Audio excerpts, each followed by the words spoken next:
চৌধুরী বাড়ির সদর দরজার সামনে আরিয়ান তার বউ অনুকে নিয়ে দাঁড়িয়ে আছে, তবে বরণ হওয়ার জন্য না, নিজের মাকে বোঝানোর জন্য। আরিয়ানের মা দরজার সামনে দাঁড়িয়ে আছেন।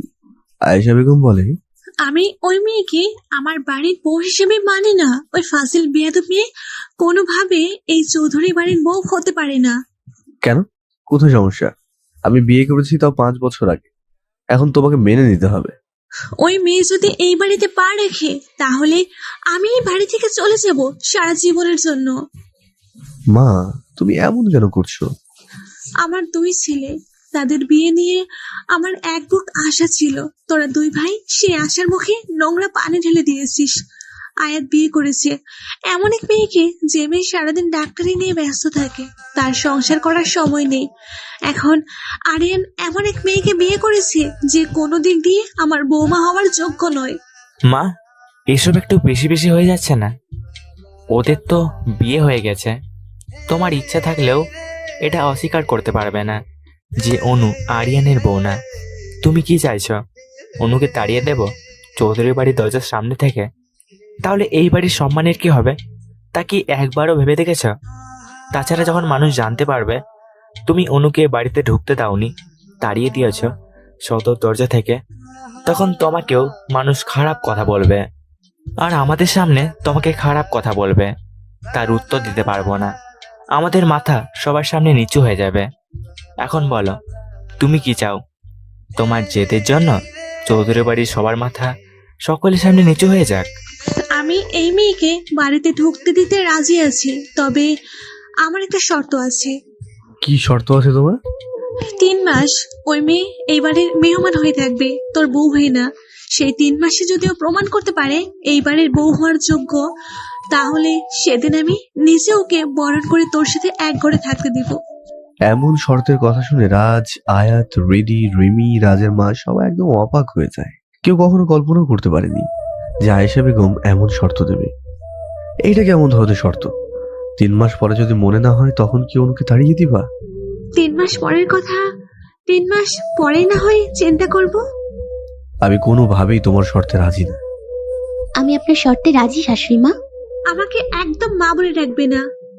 শুধু মা বলে তো ডাক দিইনি, আমি তো শাশুড়ি মা বলে সম্বোধন করেছি আপনাকে। 3 মাস তো কিছু বলে ডাকতে হবে। শাশুড়ির নাম ধরে ডাকাটা কেমন শোনা যায় বলেন তো?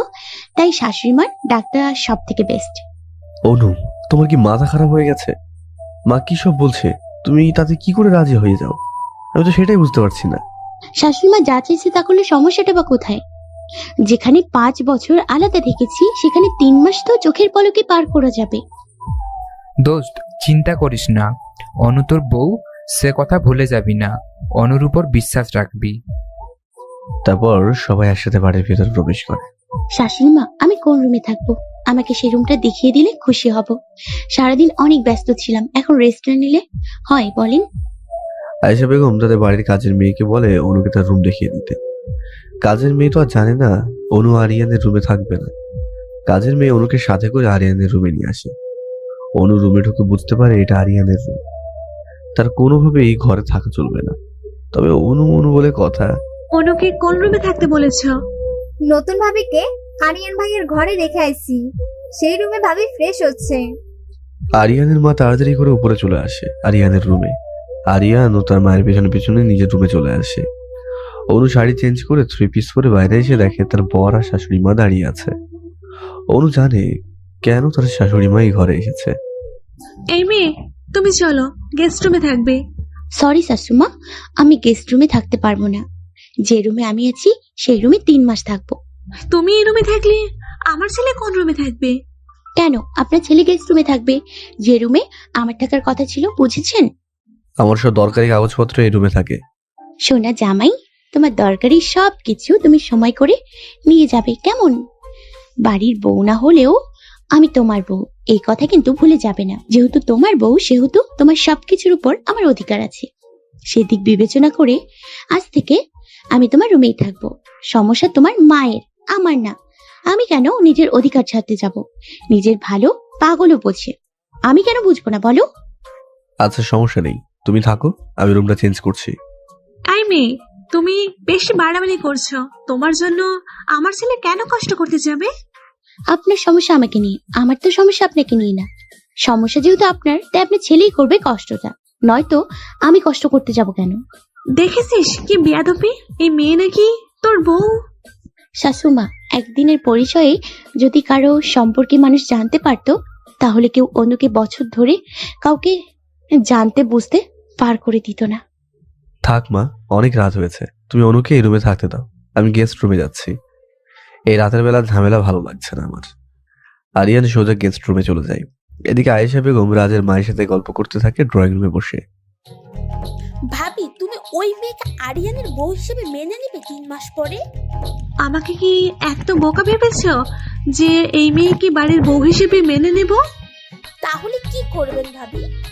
কাল সকাল হোক না কেন, দেখো ওই মেয়েকে কিভাবে হেনস্থা করি। প্রতিদিন এমন ব্যবহার করব যাতে করে ওই মেয়ে নিজে এই বাড়ি থেকে চলে যায়। তাতে এমন হবে সাপও মরবে, লাঠিও ভাঙবে না। কেন ভাবি? আরে ওই মেয়ে নিজে নিজে বাড়ি ছেড়ে চলে গেলে আমাকে তো কেউ কিছু বলবে না, এটাই আমার উদ্দেশ্য। দেখো না, কাল সকাল থেকে ওই অনুকে হাল বেহাল করি। এই না হলে আমার এত স্বাদের ভাবি আপনি। দেখা যাক না এবার কে জিতবে, শাশুমা না তার বৌমা। পরের দিন সকালে চৌধুরী বাড়ির কারো ঘুম ভাঙার আগে অনু ঘুম থেকে উঠে নামাজ পড়ে সবার জন্য নাস্তা রেডি করে ডাইনিং টেবিলে বসে থাকে। আয়েশা বেগম ফ্রেশ হয়ে রান্নাঘরের দিকে আসছিল। আসসালামু আলাইকুম শাশুমা। এমন আচমকা অনুর সালাম শুনে আয়েশা বেগম চমকে ওঠে, কারণ এত সকালে সে এই বাড়ির কাউকে কখনোই উঠতে দেখেনি। তারপর আয়েশা বেগম ডাইনিং রুমের ভেতরে প্রবেশ করে তার তো একদমই আকাশ থেকে পড়ার মতো অবস্থা হয়ে যায়। এই মেয়ে তাহলে কোন কাক ভরাটাকে উঠেছে, আল্লাহই ভালো জানে। পুরো ডাইনিং টেবিল সকালের নানান রকম আইটেম দিয়ে সাজিয়ে রাখা। পুরো টেবিলে তুমি যতই সাজিয়ে রাখো না কেন এত শত আইটেম দিয়ে, একটা আইটেমের স্বাদ যে নেই তা আমি খুব ভালো করে জানি। শাশুমা, সকালের নাস্তা এ বাড়ির বউদের বানানোর নিয়ম, এটা আমি জানি। তাই শ্বশুর বাড়ির প্রথম সকালে সবার জন্য নাস্তা বানিয়ে দিনের শুরুটা করেছি। থাক থাক, এত বেশি কথা বলার দরকার নেই। সবাই যখন খাবারগুলো মুখে তুলতে পারবে না, তখন তাদের জন্য অন্য কিছুর তো ব্যবস্থা করতে হবে। যাই, আমি সেই ব্যবস্থা করে আসি। শাশুমা, আমি এতটা খারাপ খাবার বানাই না যে অন্য কেউ মুখে দিতে পারবে না। প্রথমে দেখতে সুন্দর হলে কি হবে, এর স্বাদ আছে কিনা কে জানে। আচ্ছা, সবাই আসুক, তারপর না হয় দেখা যাবে সবাইকে কি বলে খাবার খেয়ে। এমন সময় সবাই নাস্তা করার জন্য নিচে ডাইনিং রুমে চলে আসে। Good morning my dear sweet wife. Anu তার উত্তরে শুধু একটা মিষ্টি হাসি ফেরত দেয় আরিয়ানকে। ওয়াও, কতদিন পর তোর হাতের তৈরি নাস্তা খাবো, তা ভাবতেই জিভে পানি চলে আসছে। এই সব কিছু তুমি একা তৈরি করেছো অনু? জি, আমার স্বাদে বর। আরিয়ান, তোর ভাগ্য খুব ভালো। বউ বাড়িতে রাতে আসছে, সকালে বউ রান্নাঘরে। বিয়ের পরের দিন সকালে বউয়ের হাতের খাবার খাওয়ার ভাগ্য কয়জনের হয়? আরিয়ান, তুই তো ভাগ্যবান ব্যক্তি, এত ভালো ভাগ্য তোর।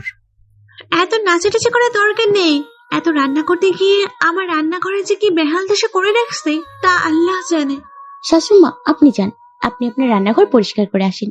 সব কাজ আমি করলে হবে নাকি বলেন? রান্না করা আমার দায়িত্ব, রান্নাঘর পরিষ্কার করা না। দেখছো সবাই কি বেয়াদব মেয়ে, রান্না করবে সে আর রান্নাঘর পরিষ্কার করব আমি।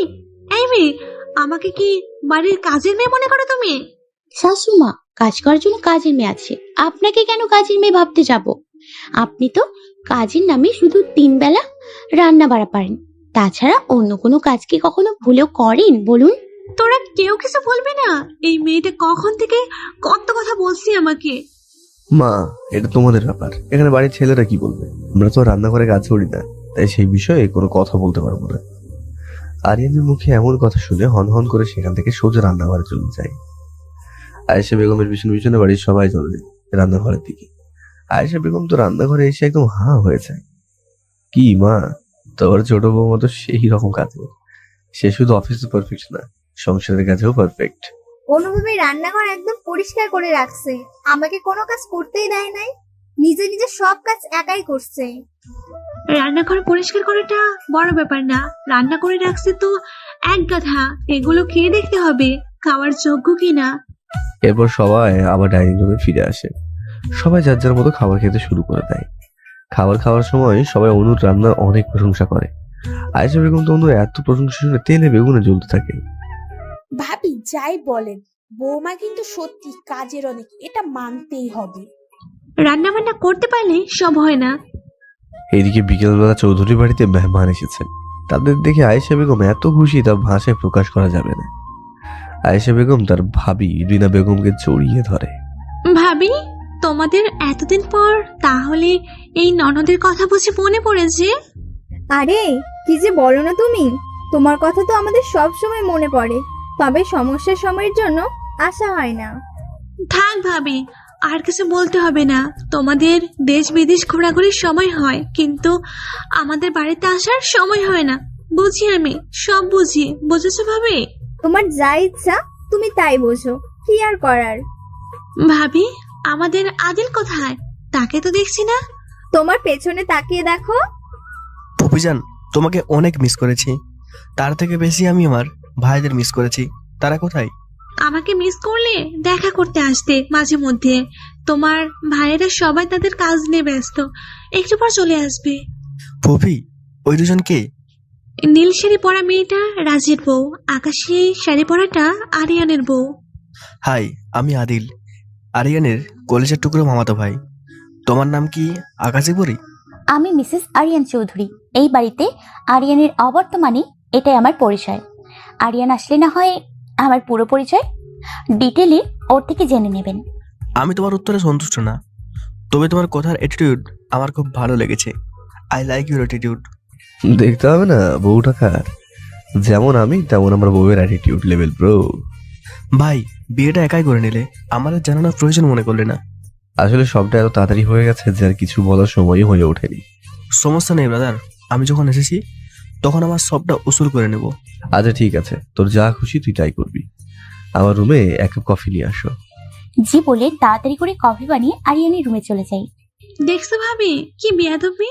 তোমার সাথে আলাপ না করে নিজের বরের পেছনে পেছনে চলে গেছে। তুই তাড়াতাড়ি যা, ওদের রোমান্সের মাঝে বাহাত দিয়ে আয়।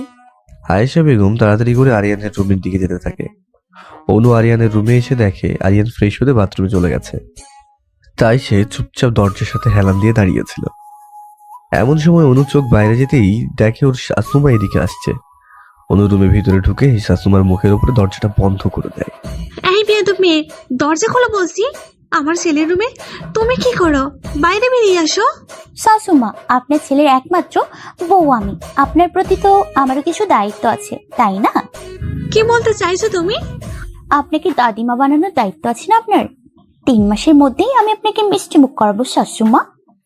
আরিয়ানের মা এই কথা শুনে তাড়াতাড়ি রাজের মা আর রিনা বেগমকে ডাকতে চায়। এদিকে বাথরুম থেকে আরিয়ান বাইরে এসে দেখে অনু দুষ্টু হাসি দিচ্ছে।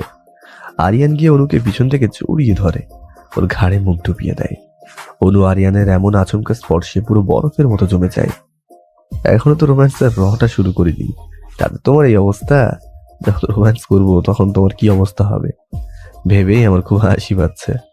ওগো আমার সাধের বর, তুমি যেমনটা ভাবছো আমি এতটা ভীতু না। আসলে এতটা কাছে তো তুমি কোনোদিন আসো নাই, তাই হঠাৎ আচমকা এমন হওয়াতে ভয় পেয়ে গেছিলাম। তা আমার এই মিষ্টি বউয়ের ঠোঁটের দুষ্টু হাসিটার রহস্যটা কি জানতে পারি? শাশুমাকে বলেছি তাকে 3 মাসের মধ্যে দাদিমা বানিয়ে দিব। তুমি তো ফার্স্ট, তা তো আমি জানতাম না। চলো তাহলে দেরি কিসের, বাচ্চার জন্য যা যা করা তাই করি। এই তো ছেলেদের শুধু একটু অনুমতি দরকার, তাহলেই লুচুগিরি শুরু।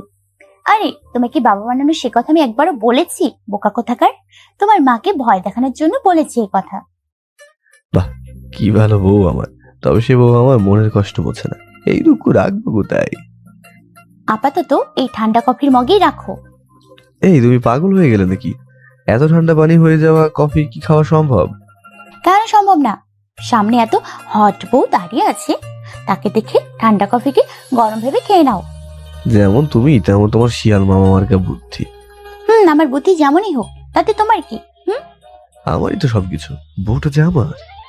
আচ্ছা থাক, এত বউ বউ করতে হবে না। আমি রান্নাঘরে গিয়ে তোমার জন্য আবারও কফি বানিয়ে ফুলের হাতে পাঠিয়ে দিচ্ছি। অনু চলে যেতে লাগে, তার আগে আরিয়ান অনুর হাত ধরে রাখে। অনু আরিয়ানের দিকে তাকিয়ে দেখে আরিয়ান ওই ঠান্ডা কফির মগে চুমুক দিয়ে সেই কফির মজা নিয়ে খাচ্ছে। বউয়ের হাতে বানানো খাবার কি কখনো খারাপ হতে পারে? এটা একদম ঠান্ডা পানি হয়ে যায়নি, তুমি আবার বানাবে। আর সেই সময় পর্যন্ত তুমি আমার চোখের সামনে থাকো। আমার চোখের তৃষ্ণা মিটে যাবে তোমাকে দেখার। অনু একটু লজ্জা পেল, আর সে লজ্জা পেয়ে মাথাটা নিচু করে দিল। এমন সময় আরিয়ান এসে টুক করে অনুর কপালে একটা চুমা দিয়ে দেয়। অনু সোজা গিয়ে আরিয়ানের 2 গালে 2টা চুমা দিয়ে দেয়। তারপর দরজা খুলে সামনে তাকিয়ে দেখে অনু আরিয়ান দুজনে একসাথে অবাকে শীর্ষে উঠে গেছে। অনু আরিয়ানের মুখের দিকে তাকিয়ে থাকে। আরিয়ান অনুর দিকে তাকিয়ে আবারও বাইরে দেখে। আমি কোনোদিনও ভাবতে পারিনি আমার বাড়ির মহিলারা আমার ফালতু কাজ করবে। আপনার কেমন রুচির মানুষ তা আমি জানি না। নতুন বিবাহিত নবদম্পতির রুমের বাইরে আড়িপাতা আপনাদের শোভা দেয় না। এখন ছেলে মেয়েদের বিয়ে দিয়েছেন, তাদেরকে এখন তাদের মতো পার্সোনাল জীবনটা নিজের মতো করে এনজয় করতে দিন। এভাবে ছেলে বউয়ের দরজার সামনে দাঁড়িয়ে থেকে ছেলে বউয়ের সম্মানের সাথে নিজের সম্মানও তো মাটির সাথে মিশিয়ে দিচ্ছেন। এই মেয়ে, বেশি বেয়াদবি করবে না। অনু আর কিছু না বলে সোজা নিচে রান্নাঘরের দিকে চলে যায়। আপনাদের খুব বার বেড়েছে। অনু যে কি জিনিস তা তোমরা হাড়ে হাড়ে বুঝবে। যাও নিচে যাও এবার। ওরা সবাই নিচে চলে যায়। এদিকে আরিয়ান ভাবতে থাকে, এইভাবে আর যাই হোক সুখে সংসার করা যায় না। এক্ষুনি সবকিছু থামিয়ে দেওয়া দরকার, বড় কোনো সমস্যার সৃষ্টি হওয়ার আগে। তার আগে আমাকে যা করার করতে হবে তা আমি খুব ভালো করে জানি। ভুলটা আমারই, জানতাম এমন সমস্যা হবে। তারপরও বাড়ির মহিলাদের উপর ভরসা করা মোটেও আমার উচিত হয়নি। 3 মাথা যখন এক স্থানে হয় তখন শয়তান সেখানে উকি দেবেই, এইটাই নিয়ম হয়তো। এদিকে অনু রান্নাঘরে এসে মুরগির গোস্ত টুকরো করতে থাকে। যত রাগ ছিল সবটা গোস্তের উপরে দিয়ে জোয়ার বয়ে যাচ্ছে। বুড়ি, এইবার একটু শান্ত হয়ে যা প্লিজ, নয়তো এই গোস্তগুলো কেউ খেতে পারবে না, একদম পেঁয়াজ কুচি হয়ে যাবে। বাড়ির বউ খারাপ হবে না ভালো হবে সবটা নির্ভর করে সেই বাড়ির পরিবেশের উপর। কিন্তু এই বাড়ির যে পরিবেশ তাতে আমার মনে হয় আমি তার ছেলের বউ না, তারা আমার ছেলের বউ, আমি তাদের শাশুড়ি। সব দায় আমার, তাদের সঠিক পথ আমাকেই দেখাতে হবে। এটা কোথাকার নিয়ম আমাকে বলবেন? দেখ অনু, ভুল মানুষ মাত্রই হয়, তবে ভুল থেকে মানুষকে শিক্ষা নেওয়া উচিত। এখন বাড়ির বড়রা সবাই ভুল করছে, তাদের ভুলগুলো অবশ্যই আমাদের ধরিয়ে দেওয়া উচিত। সব কাজ কঠোরভাবে সমাধান করা সম্ভব না, তেমন কোনো কাজ সহজে হয়ে যাবে এটারও কোনো মানে হয় না। মাঝে মধ্যে ভালোবাসা দিয়ে বুঝিয়ে তাদের ভুলগুলো ধরিয়ে দিতে হয়, যাতে কেউ মনে কষ্ট না পায়, আবার তারা নিজের ভুলটা বুঝতে পারে। তুমি কি বলতে চাইছো আমি তোমাদের সাথে যা ব্যবহার করছি তা ভুল? তারা কেমন ব্যবহার করছে তাদের বাড়ির নতুন বউয়ের সাথে তা তোমাদের চোখে পড়ে না? তাদের উচিত আমাকে শিখিয়ে পড়িয়ে নেয়া, আর তারা কিনা আমাকে তাদের প্রতিদ্বন্দ্বী ভাবতে শুরু করে দিয়েছে। উফ, আমি কিন্তু এইবারও তোকে ভুল বলি নাই। তুই তো এমন মেয়ে যে কিনা সবাইকে সোজা পথ দেখাতে পারে। তবে এটা ভুলে যাবি না, একটা পরিবারের পরিবর্তন কিন্তু আমরাই আনতে পারি, এই কাজ বাহিরের কেউ করতে পারবে না। নিজের বাড়ির মানুষদেরকে তো পরিবর্তন আমরাই করতে পারি, অন্য কেউ করবে না। তবে আমি এটাও ভালো করে জানি কিভাবে এদের সোজা পথে আনতে হবে। তোর উপর আমার বিশ্বাস আছে। বাহ, এখানে তো দেখছি 2 বোন মিলে যুক্তি পরামর্শ করা হচ্ছে। তা বাচ্চা, এত পরামর্শ করে কি আমাদের বাড়ি ছাড়া করবে নাকি? বাড়ি ছাড়া হবার ইচ্ছে থাকলে হতেই পারেন, আমরা তারিতে আর কি আছে। না মামি, আপনি ভুল বুঝছেন, আমরা এমন কোনো কথা বলছিলাম না। বৌমা, বড়দের মুখে মুখে একদম তর্ক করবে না, আমার এইসব একদম পছন্দ না। আজ শাশুড়ি হয়েছে, একদিন আমরা তোমাদের মতো বউ ছিলাম বাড়ির। থাক রিধি আপু, মার কাছে মাসির বাড়ির গল্প করে লাভ নেই। রিধি, তুমি অনু থেকে দূরে থাকবে। ওই মেয়ে তোমার বোন আগে ছিল, এখন সে তোমার যা হয় সে কথা ভুলে যাবে না। শ্বশুর বাড়িতে বোনের সম্পর্কের কোনো মূল্য থাকে না, এখানে সে তোমার যা, এটাই বড় কথা। মা, আপনি হয়তো ভুলে যাচ্ছেন এটা আমার শ্বশুর বাড়ি না, এটা আমার নানা শ্বশুরের বাড়ি। আমি তো বিয়ের পর নিজের শ্বশুরের বাড়িটা এখন পর্যন্ত চোখেই দেখি নাই, যেখানে নিজের শ্বশুর বাড়িতেই যতদিন না যাচ্ছি ততদিন অনুকে যা ভাবতে পারবো না। অনু আমার বোন ছিল, সে সারা জীবন বোন থাকবে। আজ রাজ বাড়িতে আসুক, ওর কাছে বিচার দেব। এই মেয়ে আমাকে আমার বাপের বাড়ি নিয়ে কথা শোনাচ্ছে। মা, কথা শোনায় নাই, এটা আপনার ভাইয়ের কষ্টের টাকায় তৈরি করা বাড়ি। সে বাড়িতে এসে আমরা সবাই দইয়ের উপরে মাছির মতো বসে আছি। তারা ইচ্ছে করলে আমাদের মাছি ভেবে যে কোনো সময় তাড়িয়ে দিতে পারে। তাই এই বাড়িতে আমরা মেহমান হয়ে 2 দিনের জন্য আসতে পারি, সারা জীবনের জন্য থেকে যেতে পারি না। আমার শ্বশুরের যদি ঘরের তৈরি ঘর থাকে তবুও সে ঘরটা হবে আমার সংসার। এখানে সংসার করাটা আমার কাছে চড়ুই পাখির বাসার মতো মনে হচ্ছে। হ্যাঁ রিদি আপু, বিয়ের পর বরের সবকিছু নিজের হয়, ঠিক তেমন বউয়ের সবটা বরের কাছে আপন হওয়া উচিত। এটা আমার শ্বশুরের বাড়ি। এই বাড়ির উপর আমার আর রিমি আপুর যতটা অধিকার আছে ততটা অধিকার তোমার নেই, ঠিক আছে? তার মানে এই নয় যে ফুপু আর ভাইয়ের বাড়ি এসে থাকতে পারবে না। অবশ্যই ফুপুর বাড়ি যখন ইচ্ছে হবে তখন এসে বেরিয়ে যাবে, তোমরাও যাবে। তাই বলে যদি কেউ তার বাবার বাড়িতে সংসার করা শুরু করে দেয় তাহলে সে বাড়িতে মেয়ের আদর কমে যায়, এমনকি সম্মান আর আগের মতো থাকে না। কোনো ননদ যদি তার ভাইয়ের সংসারে কর্তৃত্ব ফলাতে শুরু করে দেয় তাহলে একটা সময় সেই সংসারের পরিবেশ বিষাক্ত হয়ে যায়। মা, আজ যদি আপনি আপনার বাড়িতে থাকতেন তাহলে আমার থেকে বেশি খুশি আর কেউ হতো না। আমাদের তো ছোট পরিবার, আমি, মৌ, রাজ আর আপনি, আমরা চারজন মিলেমিশে তো খুব সুখে দিন কাটাতে পারি। আমি কেন নিজের শ্বশুরের ঘর রেখে পরের ঘরে চড়ুই পাখির মতো বাসা বাঁধতে যাব? মা, ভাবি একটা কথাও ভুল বলে নাই। আমার বাবার কি বাড়ি নেই? আমাদের নিজের বাড়ি থাকতেও আমরা মামার বাড়িতে পড়ে আছি কেন বলতে পারো? শুধুমাত্র তোমার জেদের জন্য। আমরা মামার বাড়ি মাঝে মধ্যে বেড়াতে আসব, কত মজা করব, আমাদের কত আদর থাকবে। কিন্তু তোমার জন্য বাবা মারা যাবার পর থেকে এখানে আছি। কই একবারও কি তোমার নিজের সংসারের কথা মনে পড়ে না? সেই ঘরবাড়ির কোন অবস্থায় পড়ে আছে একবারও খোঁজ নিয়েছো? সে বাড়ির কোনো? তোদের দেখছি কথা কেচির মতো চলছে। আমাকে বেশ ভালো জ্ঞান দিতে এসেছিস সকলে মিলে। তোমাকে কিছু বলাটাই বৃথা। আজারে তোমাকে কিছু কেন যে বলতে আসছিলাম আল্লাহ জানে। দেখছো আয়েশা, বাড়িতে দুদিন এই মেয়েগুলো আসতে না আসতে সংসার নিয়ে টানাটানি শুরু করে দিয়েছে। দুদিন পর দেখা যাবে এরা সম্পত্তির জন্য তিন ভাইয়ের মাঝে ঝগড়া বাঁধিয়ে দেবে। এই তিন বোন দেখছি খুবই বিপজ্জনক। এদের থেকে তোমরা আর ছেলেরা দূরে থাকো, বুঝলে? সম্পর্কে তো মামি শাশুড়ি হন আপনি। আপনি ননদের বাড়িতে বেড়াতে এসেছেন, এখানে বেড়াতে এসে অন্যের সংসারে এসে নাক গলাটা উচিত হচ্ছে আপনার? বলুন, আমাদের ব্যক্তিগত ব্যাপার, এটা নিজেদের মধ্যে বুঝে নিতে দিন। এই মেয়ে, ভুলে যাবে না এটা আমার ননদের সংসার। ভুলে যাবেন না, আমি এই বাড়ির বউ। সংসারটা যেমন আপনার ননদের, এখন থেকে ঠিক সেই পরিমাণ অধিকার সহ এটা এখন থেকে আমাদের সংসার, ঠিক আছে? তাই আমাদের সংসারে প্লিজ নাক না গলালে খুশি হব। আয়েশা, কিছু বলবি না? তোর ছেলের বউ আমাকে কত কথা শোনাচ্ছে, দেখছিস? বেয়াদব মেয়ে, তুমি কোন সাহসে আমার ভাইয়ের বউকে অপমান করছো? আপনি যদি নিজের ছেলের বউকে সবার সামনে অপমান করতে পারেন তাহলে আমাকে তো নিজের সম্মান বাঁচাতে আওয়াজ তুলতেই হবে, তাই না শাশুমা? মা, আপনি যদি আজ মেহমান হয়ে যদি এই বাড়িতে আসতেন তাহলে আমাদের বাসার জন্য ওদের এত সমস্যা হতো না। মেহমান যদি বাড়ির মানুষ হতে চেষ্টা করে তাহলে সেই বাড়ির পরিবেশ দূষিত হয়ে যায়। আজ এই বাড়ির অবস্থা দেখে আমাদের তাই মনে হচ্ছে। অনু কোনো কিছু না বলে সোজা বাড়ি থেকে বেরিয়ে চলে যায়। মামিমা আপনার ছোট ছেলের বউ এই রাতের বেলা বাড়ি ছেড়ে চলে গেছে, তাকে আটকানো উচিত ছিল আপনার। আমরা এই বাড়িতে মাত্র 2 দিনের অতিথি। অনু আর রিমি সারা জীবন থাকবে এই বাড়িতে, এই কথাটা ভুলে যাবেন না। আমাদের থেকে কাছের মানুষ কিন্তু ওরা আপনার।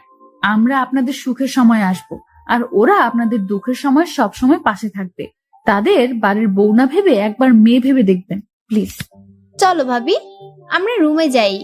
আজ ভাইয়ারা বাড়িতে আসলে তাদের সবকিছুর বিচার করতে বলবো। এদিকে 4 ভাই বাইরে আড্ডা দিয়ে বেশ রাত করে বাড়িতে ফিরে আসে, কিন্তু বাড়িতে এসে দেখে বাড়ির পরিবেশটা একদম ঠান্ডা। এতটা ঠান্ডা পরিবেশ ওদের কারো সহজে হজম হচ্ছে না। কোথাও তো কিছু না কিছু গন্ডগোল নিশ্চয়ই আছে। এদিকে 4 ভাই বাইরে আড্ডা দিয়ে বেশ রাত করে বাড়িতে ফিরে আসে, কিন্তু বাড়িতে এসে দেখে বাড়ির পরিবেশটা একদমই ঠান্ডা। এতটা ঠান্ডা পরিবেশ ওদের কারো সহজে হজম হচ্ছিল না। আচ্ছা, এইটা আমাদের বাড়ি তো, নাকি ভুল করে অন্য কারো বাড়িতে চলে আসছি? এটা তো আমাদের বাড়ি, তবে পরিবেশটা বদলে গেছে কিভাবে তাই বুঝতে পারছি না। আরে তোমরা এমন ভাব করছো কেন? বাড়ির পরিবেশ বদলে গেছে, তাতে সবার খুশি হওয়া দরকার। সবাই খুশি না হয়ে অযথা টেনশন করছো। না আদিল, তুমি বুঝবে না। এই বাড়ির শান্ত পরিবেশ কোনো না কোনো বড় ঝড়ের দিকে ইশারা করছে, তা আমরা খুব ভালো করে বুঝতে পারছি। অনুভাবী বাড়ি ছেড়ে চলে গেছে। হোয়াট? এসব কি ফালতু কথা বলছো? তোমার মাথা ঠিক আছে তো? এই তুই জানিস কার কথা বলছিস? অনু কখনো বাড়ি ছেড়ে চলে যাবার মতো মেয়ে না। সে সব রকম পরিস্থিতি মোকাবেলা করতে জানে। অনু সব রকম পরিস্থিতি মোকাবেলা করতে জানতো, তবে শ্বশুর বাড়ি যে এমন হবে তা তো সে আগে থেকে জানতো না। কি বলতে চাইছো তুমি? আমার বোন তোমার মা মামিদের কথার সামনে নিজেকে বেশি সময় দাঁড় করিয়ে রাখতে পারে নাই, তাই অনিচ্ছা থাকা সত্ত্বেও সে বাড়ি ছেড়ে যেতে বাধ্য হয়েছে। রেডি বাড়িতে কি হয়েছে তা যদি একটু ক্লিয়ার করে বলতে তাহলে খুব ভালো হতো, সবাই সবটা জানতে পারতাম। আমি বলছি কি হয়েছিল অনুভাবীর সাথে। এরপর মো ওদের কাছে সব কথা ডিটেলসে বলে দেয়। মোবের মুখে সব কথা শোনার পর আরিয়ানের তো রাগে পুরো শরীর চলে যাচ্ছিল, কিন্তু আজ আছে নিজের রাগকে কন্ট্রোল করতে পারে না। রাগের বসে আরিয়ান বাড়ির ড্রয়িং রুমে সব দামি দামি কাজের শোপিস সহ ফুলদানি সব ভেঙে সবকিছু এলোমেলো করে দেয়। আয়াত কি আরিয়ানকে থামাতে চেষ্টা করে, কিন্তু পারে না। তা দেখে রাজ, আদিল তিনজন মিলে আরিয়ানকে ধরে রাখে। এইরকম শব্দে রিনা বেগম, আয়েশা বেগম, রাজের মা সবাই নিচে ড্রয়িং রুমে চলে আসে। আয়েশা বেগম এসে দেখে আরিয়ানের দুই চোখ রক্তের মতো লাল হয়ে আছে, নাক মুখ পুরোটা লাল হয়ে আছে। অতিরিক্ত রাগের জন্য কপালের পাশে রগগুলো ফুলে আছে। আর সব থেকে বড় ব্যাপার হলো ওর মা ছেলের হাতের দিকে তাকিয়ে দেখে হাত কেটে রক্ত ঝরে পড়ছে। ছেলের হাতে রক্ত দেখে আয়েশা বেগম তাড়াতাড়ি আরিয়ানের কাছে গিয়ে হাতটা ধরে। তখন আরিয়ান নিজের হাত এক ঝটকানি দিয়ে মায়ের হাত থেকে সরিয়ে নেয়। আয়াত ভাই, মাকে বলো এখান থেকে চলে যেতে, আমার তার চেহারা দেখতে ঘৃণা লাগছে। এরা সবাই মেয়ে হয়ে আরেকটা মেয়ের সাথে যে ব্যবহারটা করে তা ভাবতেও কাটা আমার ঘিন ঘিন করছে। দেখেছো আয়েশা, তোমার ছেলেটাই বইয়ের জন্য আমাকে কত খারাপ কথা শোনাচ্ছে। আয়াত, আরিয়ানের হাতে ব্যান্ডেজ করে দাও তাড়াতাড়ি। তুমি দেখতে পাচ্ছ না তোমার ভাইয়ের হাত দিয়ে কিভাবে রক্ত ঝরে পড়ছে? তুমি না আমাদের মা, তাহলে তোমার ছেলের হাতের বাইরে ঝরে যাওয়া রক্ত দেখলে শুধু একবারও কি দেখেছ মা তোমার ছেলের হৃদয়ের মাঝে কি পরিমাণ রক্তক্ষরণ হচ্ছে? না, তুমি তো দেখতে পাবে কি করে? তোমার চোখে তো শাশুড়ি হবার চশমা দিয়ে রেখেছ। তুমি যে আমাদের মা সে কথাটা বলে বসে আছো। থাকো মা, তুমি শাশুড়ি মার অ্যাটিটিউড নিয়ে। আমরা চলে যাচ্ছি তোমার চোখের সামনে থেকে। আরিয়ানের মা কিছু বলবে তার আগে আয়াত আরিয়ানের হাত ধরে বাড়ির বাইরে বাগানে গিয়ে চলে আসে। আরিয়ানদের পিছন পিছনে আদিল, রাজ, টুইটি, মৌ চলে যায়। আয়েশা বেগম ড্রয়িং রুমের ভিতরে দাঁড়িয়ে থাকে পাথরের মতো। তুমি আমার বউ, একথা ভাবতে আমার রুচিতে লাগছে। আমার বউ তার নিজের সন্তানের সাথে এরকম খারাপ ব্যবহার করতে পারে না, আমি কখনো কল্পনাতেও ভাবতে পারি নাই। আয়েশা বেগম কিছু বলবে তার আগে আরিয়ানের বাবা চলে যায়। ওরে, ওরা 2 দিন রাগ করে থাকবে, তারপর তোমার সবকিছু তোমারই হবে। আয়েশা বেগম আর কিছু বলে না, চুপচাপ হয়ে যায়। এদিকে আয়াত মৌকে ফার্স্ট এইড বক্স আনতে বলে। মৌ বাড়ির ভিতরে দৌড়ে গিয়ে তাড়াতাড়ি করে ফার্স্ট এইড বক্স টেনে আয়াতের হাতে ধরিয়ে দেয়। আয়াত পরম যত্নে ভাইয়ের হাতে ড্রেসিং করে ব্যান্ডেজটা করে দেয়। মা আজ এই কাজ কিভাবে করতে পারছে? আমার ভাবতেও কেমন যেন অবাক লাগছে। সে আমার মা, এত শিক্ষিত হয়ে এমন কাজ করে কি করে?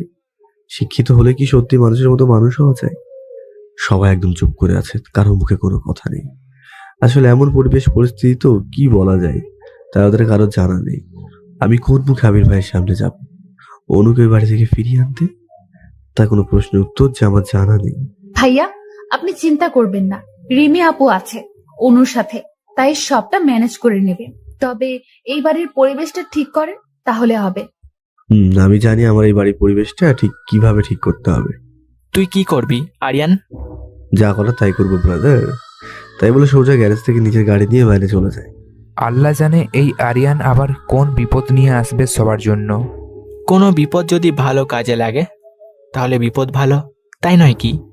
এদিকে পরের দিন সকালে আরিয়ান অনুর ভিলাতে ফিরে আসে, তবে একা নয়, তার সাথে আরেকজন ফিরে আসে এই বাড়িতে, যাকে দেখে আয়েশা বেগমের হাত থেকে পানির গ্লাসটা পড়ে ভেঙে টুকরো টুকরো হয়ে যায়। রাজের মার গলা দিয়ে কোনো আওয়াজ বের হচ্ছিল না। কি হলো মা, তোমার মুখের ভাষা কোথায় হারিয়ে ফেলছো? গলা শুকিয়ে আসছে বুঝি? দাঁড়াও, এই নাও পানি পান করো, তারপর না হয় কর্কশ কণ্ঠে তোমার ভাবিকে কুবুদ্ধি দিবা। রাজের মা রাজের দিকে রাগী দৃষ্টিতে তাকিয়ে থাকে। মা, ওভাবে তাকিয়ে থেকে লাভ নেই, তোমাদের দিন শেষ, এখন থেকে ওনার দিন শুরু। এদিকে আরিয়ানের সাথে আসা মানুষ আয়েশা বেগমের সামনে দাঁড়িয়ে অগ্নি দৃষ্টিতে তাকিয়ে থাকে। তা দেখে আয়েশা বেগম তার দৃষ্টির নিচে মেঝেতে নামিয়ে দেয়। আমি কয়েক বছর এই বাড়িতে নেই, তাতে দেখছি আমার বাড়িটাকে এরা শয়তানের বাসভবন বানিয়ে ছেড়ে দিয়েছে। আমি দূরে থাকি বলে কি এই বাড়ি সম্পর্কে কোনো খোঁজ খবর রাখি না ভেবেছিলে সবাই? আমি প্রতিদিনের খবর পাই এই বাড়ির, কে কার সাথে কেমন ব্যবহার করে, কে কেমন রূপ বদলেছে, সবটা খবর রাখার মানুষ আমি। আয়েশা, তোমার দেখছি জ্ঞান বুদ্ধি সব লোপ পেয়েছে। আবার এই বেয়াদব মেয়ের কুবুদ্ধি মতো চলতে শুরু করে দিয়েছো তুমি। তুমি এ বাড়ির বউকে দজ্জাল শাশুড়ির ভূমিকা পালন করে শ্বশুর বাড়ি ছাড়া করেছো। আমি তোমাকে বাড়ি ছাড়া করতে পারবো না, কিন্তু তোমাকে দজ্জাল শাশুড়ির পজিশন থেকে সরিয়ে দম নিব, নয়তো আমার নাম রাহেলা চৌধুরী না, বুঝলে বৌমা? বাপেরও বাপ থাকে, আর আমি তোমার শাশুড়ি। তুমি হয়তো সেই কথা ভুলে গেছো। শাশুড়িরও যে শাশুড়ি থাকে তা কি তোমার মনে ছিল না? আমি কি মরে গেছি যে তুমি আমার কথা ভুলে গেছো? আমার নাত বউদের সাথে খারাপ ব্যবহার করো, এত সাহস কে দিয়েছে তোমাকে?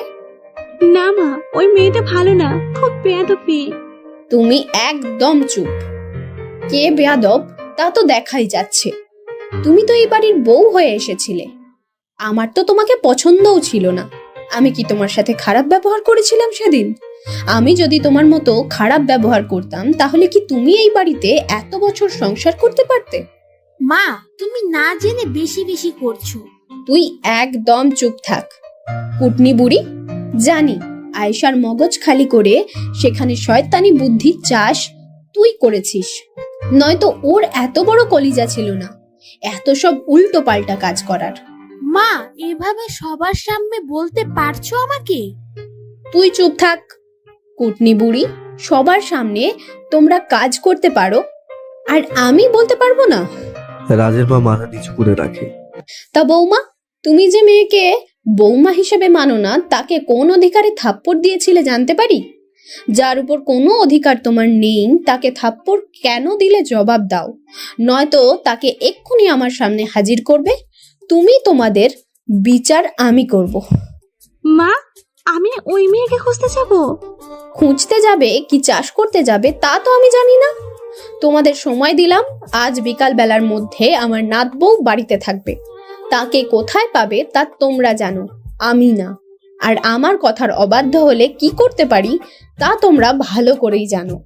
এরপর আরিয়ান তার দাদিমাকে সাথে করে তার রুমে নিয়ে যায়। এদিকে অনু মিষ্টিকে নিয়ে বেশ আরামে আছে তাদের বাপের বাড়িতে। আহা, তাদের মেয়ে যে রাতে জামাই ছাড়া একা বাড়িতে চলে এসেছে। এদিকে তাদের কোনো ভুককে মিষ্টি তো ফুফু মইকে পেয়ে খুব মজাতেই আছে। কতদিন সে ফুফির কোলে চড়ে ঘোরাঘুরি করে না, আজ সে সব ডৌসুল করে দেবে। তাই সকালে মিষ্টিকে নিয়ে সারাদিনের প্ল্যানিং করে বাড়ি থেকে বেরিয়ে পড়ে। এই রাজের মা, এখন কি করব? মা যে রাগী, যা বলেছি তার কথা মতো কাজটা করলে সে তো আমাদের আস্থা চিবিয়ে খাবে। জি ভাবি, আমিও সেই একই কথা ভাবছি। এই, তোমরা তোমাদের মাকে এত ভয় পাও কেন? সে কি বাঘ না ভাল্লুক? আমার মা বাঘের থেকে কোনো দিক দিয়ে কম না, বুঝলেন? তাই তার সম্পর্কে না জেনে শুনে কথা কম বলাই ভালো। শেষ পর্যন্ত কিনা অনুকে ফিরিয়ে আনতে ওর বাবার বাড়িতে যেতে হবে। ভাবি, কিছু করার নেই, যেতে তো হবে, তাই দেরি করে লাভ নেই।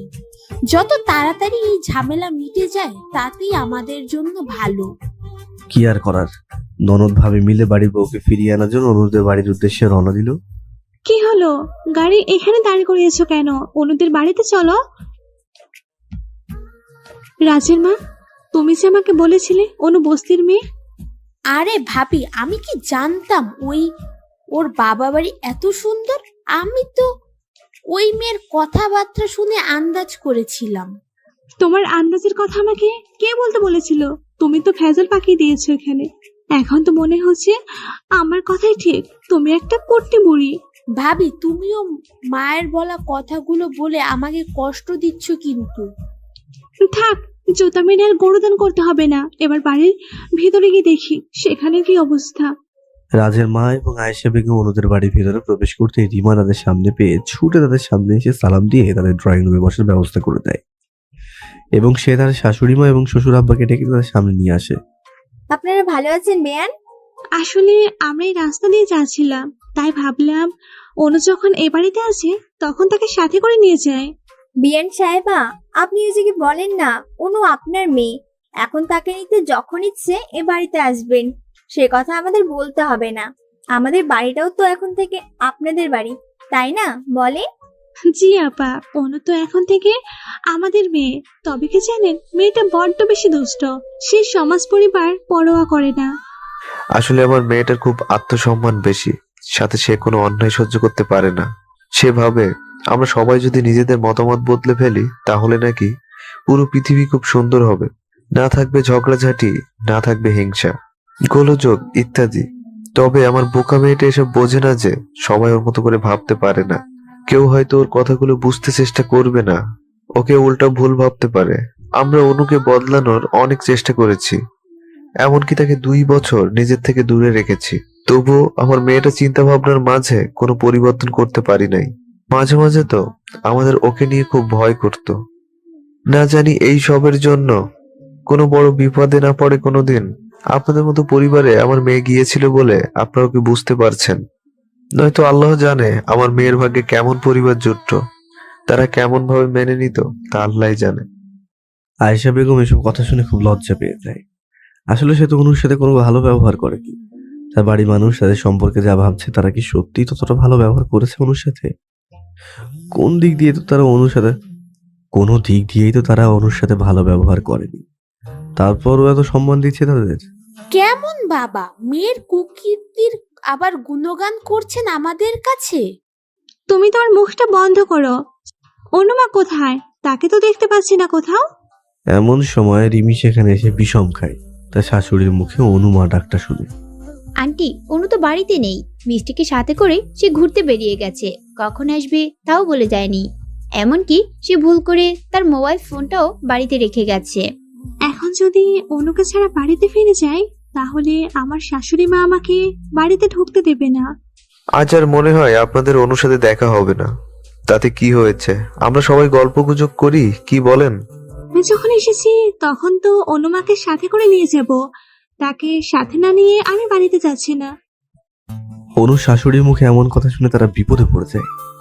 আরে বৌমা, আজ তো অনু গাড়ি নিয়ে বাইরে গেছে, তাহলে ড্রাইভারকে কল দাও, ওদের সাথে নিয়ে চলে আসবে।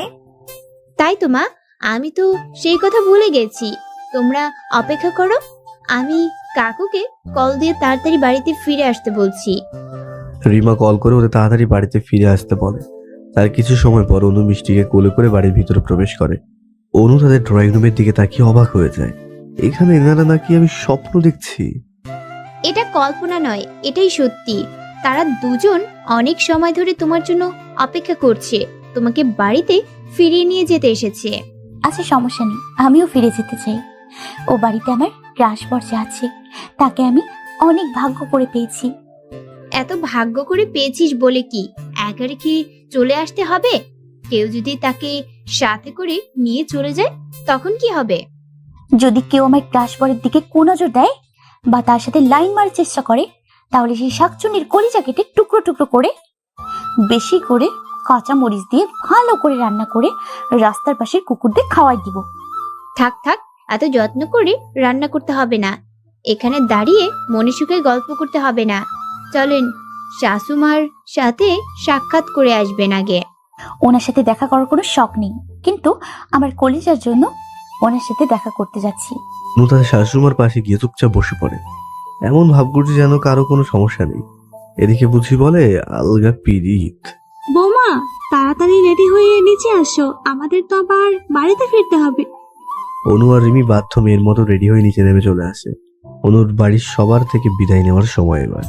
বিয়ান, অনু আর জামাইয়ের তো ফিরুনির অনুষ্ঠান বাকি আছে। আপনাদের চিন্তা করতে হবে না, কিছুদিনের মধ্যে ওদের পাঠিয়ে দিব। তারপর ওরা সবাই গাড়িতে গিয়ে বসে। গাড়ি চলতে শুরু করে চৌধুরী ভিলার উদ্দেশ্যে। এর মাঝে কেউ কারোর সাথে কোনো রকম কথা বলে না, একদম নীরবতা পালন করে। অনেক সময় পর গাড়ি এসে চৌধুরী ভিলার সামনে থেমে যায়। অনু গাড়ি থেকে নেমে সামনে তাকিয়ে একটু অবাক হয়ে যায়। আরিয়ান বাড়ির বাইরে বর সেজে দাঁড়িয়ে আছে। অবাক চোখে আরিয়ানের দিকে দেখছে অনু। হঠাৎ এমন বর বেশি সেজে আছে কেন? তাহলে কি রিমি আপুর বলা কথাই সত্যি হলো? অনু 7 পা চিন্তা না করে আরিয়ানকে হারানোর ভয়ে দু নয়নে পানি ছলছল করতে শুরু করে দেয়। অনুর অশ্রু ভারাক্রান্ত চেহারা দেখে আরিয়ান দৌড়ে গিয়ে অনুকে জড়িয়ে ধরে। আরিয়ান অনুকে জড়িয়ে ধরার সাথে সাথেই অনু আরিয়ানকে জড়িয়ে ধরে খুব জোরে হাউমাউ করে কান্না জুড়ে দেয়। আরিয়ান খুব শক্ত করে নিজের বুকের মাঝে অনুকে জড়িয়ে ধরে রাখে। তার বুকে এইভাবে আছড়ে পড়ে অনু কান্নায় সে মেনে নিতে পারছিল না। তাড়াতাড়ি করে নিজের বুকের কাছ থেকে অনুকে সরিয়ে সোজা করে দাঁড় করিয়ে চোখের পানিগুলো মুছে দিয়ে বলে, এই পাগলি বউ, এভাবে কান্না করছো কেন তুমি? তুমি কি আমাকে রেখে আবার অন্য কাউকে বিয়ে করতে চাচ্ছ নাকি? তুমি এই ভয়ে কান্না করছো? কিন্তু আফসোস, তুমি আসতে দেরি করে দিলে।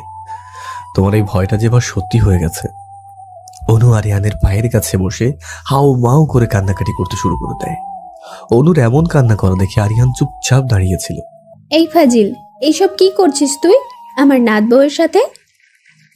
দাদিমা, ব্যথা লাগছে তো, ছাড়ো প্লিজ। অনুর তো এইদিকে কোনো খেয়ালই নেই, সে মনের সুখে কান্না করতে ব্যস্ত। এই বোকা মেয়ে, এইভাবে কান্না করলে হবে? নিজের ভালোবাসার উপর এই তোমার বিশ্বাস?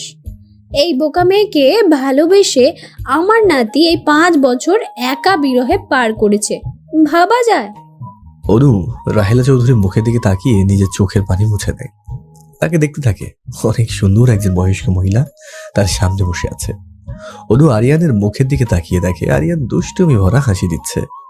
বেয়াত ফাজিল, শিয়াল পণ্ডিতের বংশের শয়তান, বান্দরের নানা, আমাকে এইভাবে কাঁদানোর মানে কি? কেন, তোমার কোনো বিশ্বাস নেই নিজের ভালোবাসার উপরে? আমি নিজের থেকে বেশি বিশ্বাস তোমাকে করি, কিন্তু তোমার সাথে এতদিন বিয়ে হয়েছে, আমাদের মধ্যে কোনো স্ত্রীর সম্পর্ক হয়নি। হয়তো সেই কারণেই তুমি আবারও বিয়ে করতে যাচ্ছ। এই তোমার ভালোবাসা? তুমি এতদিন এই চিনেছো আমাকে? আমি কি তোমাকে শুধু ভোগের বস্তু মনে করি? তোমার চিন্তা এতটা খারাপ হলো কি করে অনু? সরি। তোমাকে আমি ভোগের বস্তু মনে করি না। যদি কখনো তাই মনে করতাম তাহলে কখনো তোমার জন্য 5 বছর ধরে অপেক্ষা করতাম না। নিজের চাহিদা পূরণের জন্য অন্য কাউকে বিয়ে করে দিতাম, বুঝেছো?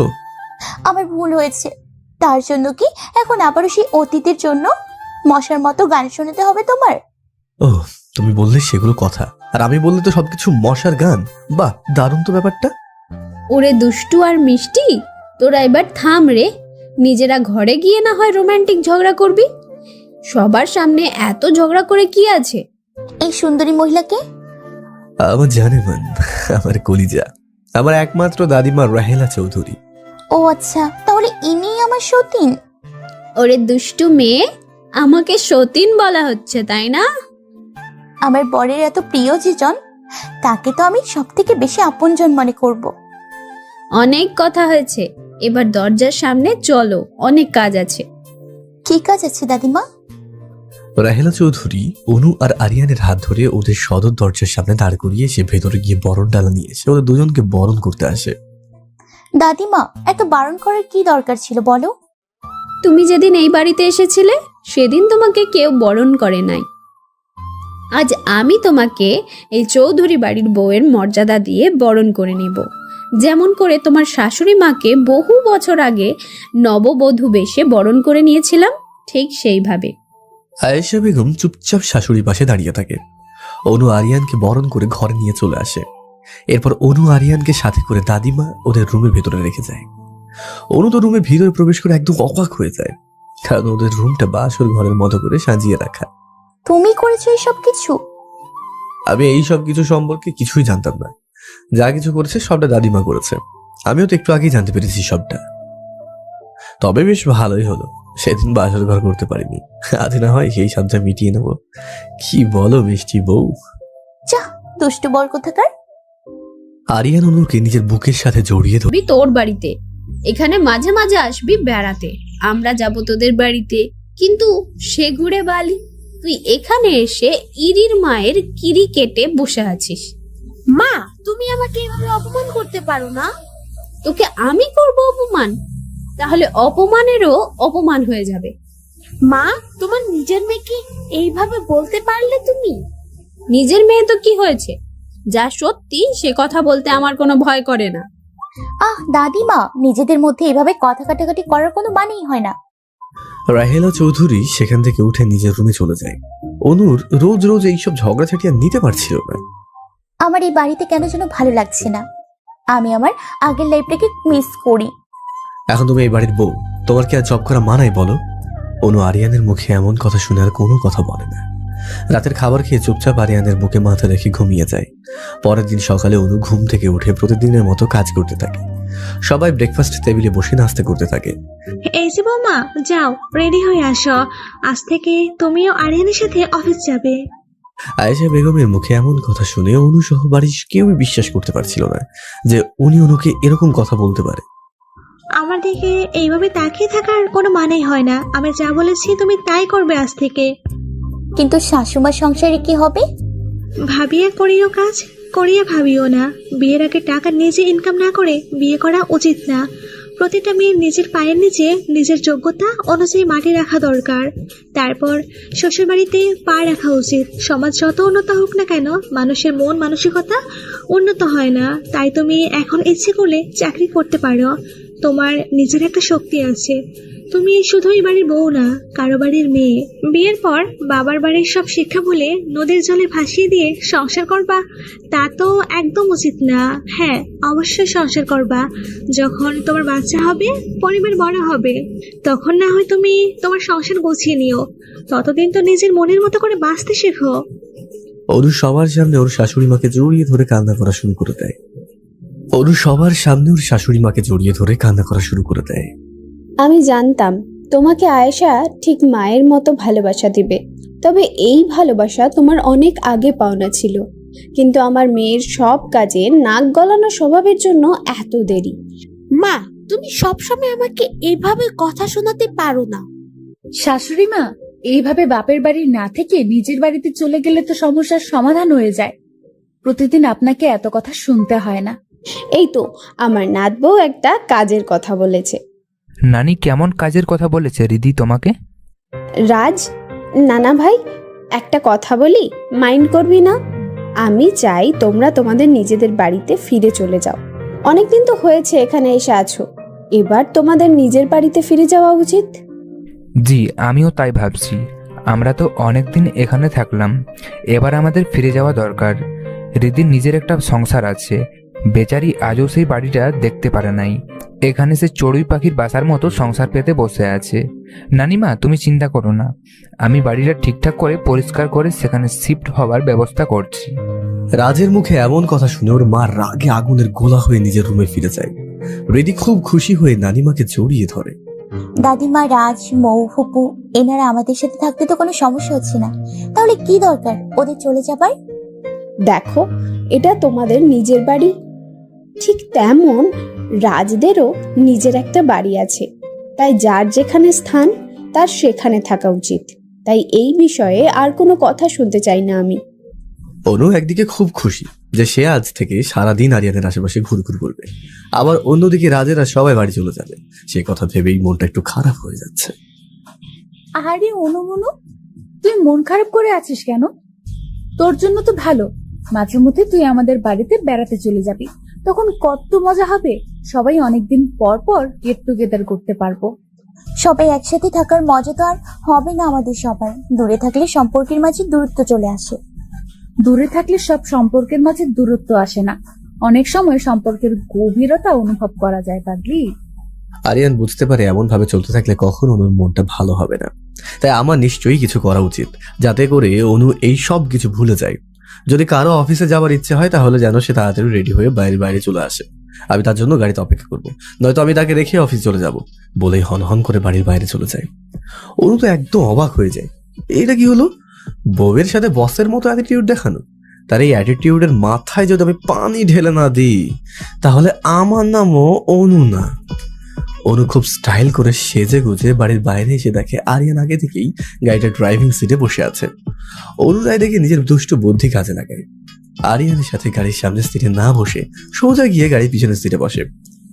এই যে ম্যাডাম, আপনার কি আমাকে দেখে ড্রাইভার বলে মনে হয়? ড্রাইভার এত সুন্দর স্মার্ট হলে মন্দ হয় না, তার সাথে ভালোই রোম্যান্স করা যাবে। কিন্তু আফসোস, আমি বিবাহিতা। দেখো অনু, একদম ফাজলামি করবা না, সোজা ভাবে সামনে এসে আমার পাশের সিটে বসে পড়ো। আমার কিন্তু অফিসে যেতে দেরি হয়ে যাচ্ছে। অফিসে কি সুন্দরী কেউ আছে নাকি যে অফিসে যাবার জন্য এত তাড়াতাড়ি করছেন? ব্যাপার কি বলবেন একটু?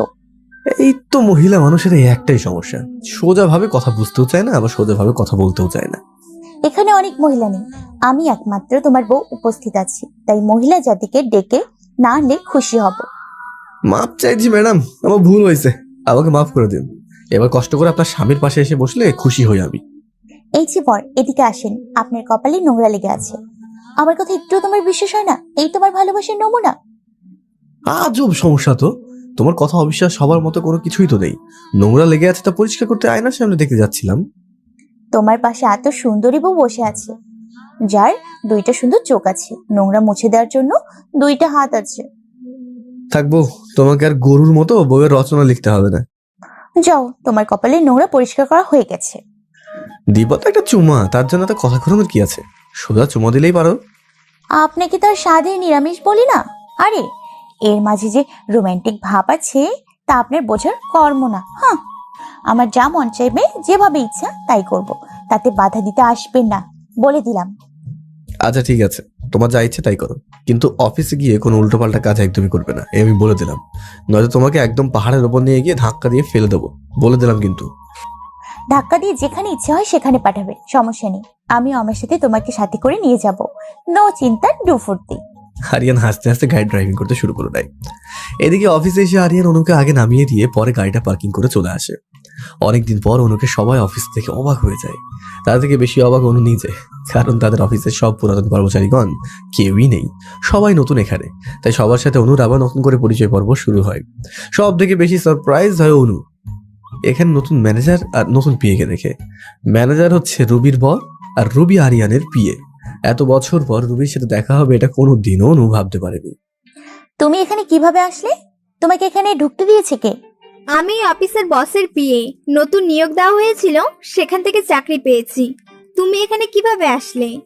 তুমি যে বসের আন্ডারে কাজ করো, আমি সেই বসের পিএ ছিলাম। আহারে বেচারি, সেই দিন যে না মরে বেঁচেছিলে তাই অনেক। তারপরও যে এত বড় অফিসে চাকরি পেয়েছে তোমার মতো মেয়ে, এটাই তো অনেক বড় ব্যাপার। তবে আফসোস, এই চাকরিটা আর রইল না তোমার। অনু রুবির সাথে আর কথা না বাড়িয়ে সোজা আরিয়ানের কেবিনের দিকে যেতে শুরু করে দেয়। স্যারের কেবিনে তার বিনা অনুমতিতে প্রবেশ নিষেধ। নিকুচি করি তোমার বসের অনুমতির, তাই বলে রুবিকে ধাক্কা দিয়ে সোজা আরিয়ানের কেবিনের ভেতরে প্রবেশ করে দরজা ভেতর থেকে লক করে দেয়। অনুকে এমন রাগি লুকে দেখে আরিয়ানের বুঝতে বাকি থাকে না, অনুর মনের মাঝে এখন হাজার হাজার প্রশ্ন। এত প্রশ্নের উত্তর তাকে দিতে হবে, নয়তো এই দজ্জাল বউ আমার জান তেনা তেনা করে ছাড়বে। অনু সোজা আরিয়ানের কাছে গিয়ে ওর বুকের মাঝে এলো পাথাড়ি কিল ঘুষি দিতে শুরু করে দেয়। আরে আরে আমার মিষ্টি বউটা, এত রেগে আছো কেন? তাকে যে রাগ করলে মানে না, সে কি সেই কথাটা জানে না? মনে হয় সেই বিষয়ে কিছুই জানে না। এই রুবি এখানে কিভাবে আসলো? আর আগে সব মানুষগুলো কোথায় গিয়েছে? তুমি তো অনেকদিন যাবত অফিসে আসো না, তাই অনেক খবর জানো না। আমাদের নতুন আরেকটা অফিস শুরু করা হয়েছে, সেই অফিসের দায়িত্বে রাজ আছে। নতুন অফিস পরিচালনা করতে আমরা পুরাতন কর্মচারীদের পাঠিয়ে দিয়েছি। ওখানে সবটা রানিং শুরু হয়ে গেলে তারা এখানে ফিরে আসবে। নতুনদের কাহিনী বুঝলাম, কিন্তু এই রুবির কাহিনী তো বুঝতে পারছি না। কিছুদিন আগে আমি অফিসের সবার উপর দায়িত্ব দিই, তারা যেন নতুন ম্যানেজার আর পিএ নেয়। তারা রুবি আর ওর স্বামীকে সিলেক্ট করে, কিন্তু বিশ্বাস করো আমি এই বিষয়ে কিছুই জানতাম না। আমি কয়েকদিন আগেই মাত্র টের পেয়েছি বিষয়টা, তাই তোমাকে জানাতে ভুলে গেছি। প্রচুর কাজের চাপ, তার উপর বাড়ির পরিবেশ নিয়ে একটু চিন্তা হয়, তাই তোমাকে আর টেনশন দিতে চাইনি। অনেক টেনশন দিতে চাওনি নাকি? তোমার এক্স গার্লফ্রেন্ড ফিরে এসেছে, তাকে পেয়ে আমাকে ভুলে যাবার প্ল্যানিং এ আছো? অনু, এসব কোন ধরনের কথা? রুবি আগে থেকে অনেক বদলে গেছে, ওর স্বামীর সাথে অনেক সুখে আছে সে, আমাকে সেই নজরে আর দেখে না। তুমি এবার তোমার চিন্তা ভাবনাগুলো একটু চেঞ্জ করলে ভালো হয় অনু। দেখো, বহু বছর আগে যে মেয়ে আমার সাথে এত খারাপ কাজ করেছে, তাকে তার মুখের কথায় তুমি বিশ্বাস করে নিলে, কাজটা কি ঠিক হলো? মানুষ মাত্রই ভুল করে, তাই বলে যে তারা সারা জীবন ভুল করে এমনটা কিন্তু একদম ঠিক নয়। তাদেরকে তাদের ভুল সংশোধন করে পরিবর্তন হওয়ার চান্স দেওয়া উচিত, নয়তো তারা নিজেদেরকে ঠিক করার সুযোগ কখনোই তো পাবে না। তাই শুধু একটা কথা বলে দেখো, শেষ পর্যন্ত তুমি দুধ কলা দিয়ে কালসাপ পোষো না। আরে না, সময়ের সাথে রুবিও বদলে গেছে, ওকে একবার মাফ করে দেখো না। মানুষকে মাফ করে দেওয়া কিন্তু মহৎ কাজ। ঠিক আছে, এখন অফিসে আমার কি কাজ জানতে পারি? ম্যানেজারের কাছে যাও, সে তোমাকে তোমার কাজ বুঝিয়ে দেবে। আর হ্যাঁ, একটা কথা, তুমি আমার বউ বলে কিন্তু কাজে ফাঁকি দেওয়ার একদমই চেষ্টা করবে না। এটা বাড়ি না, অফিস। এখানে আমাদের কাঁধে হাজার মানুষের দায়িত্ব, এটা মাথায় রাখবে সবসময়। অনু মাথা নেড়ে হ্যাঁ বলে কেবিনের বাইরে চলে আসে, আর ভাবতে থাকে সত্যি কি সময়ের সাথে মানুষ বদলে যায়, নাকি মুখোশের আড়ালে থেকে যায় রুবির কাহিনী? সময় বলবে। যাই হোক, এত অবিশ্বাস নিয়ে একসাথে কাজ করা যাবে না। তারপরে রুবিকে আমি অন্ধের মতো বিশ্বাস করতে পারবো না। অনুর মনের মাঝে হাজার প্রশ্নের সমাপ্তি করে সোজা রুবির বরের কাছে যায়। তার কি কাজ সেটা বুঝে নিতে।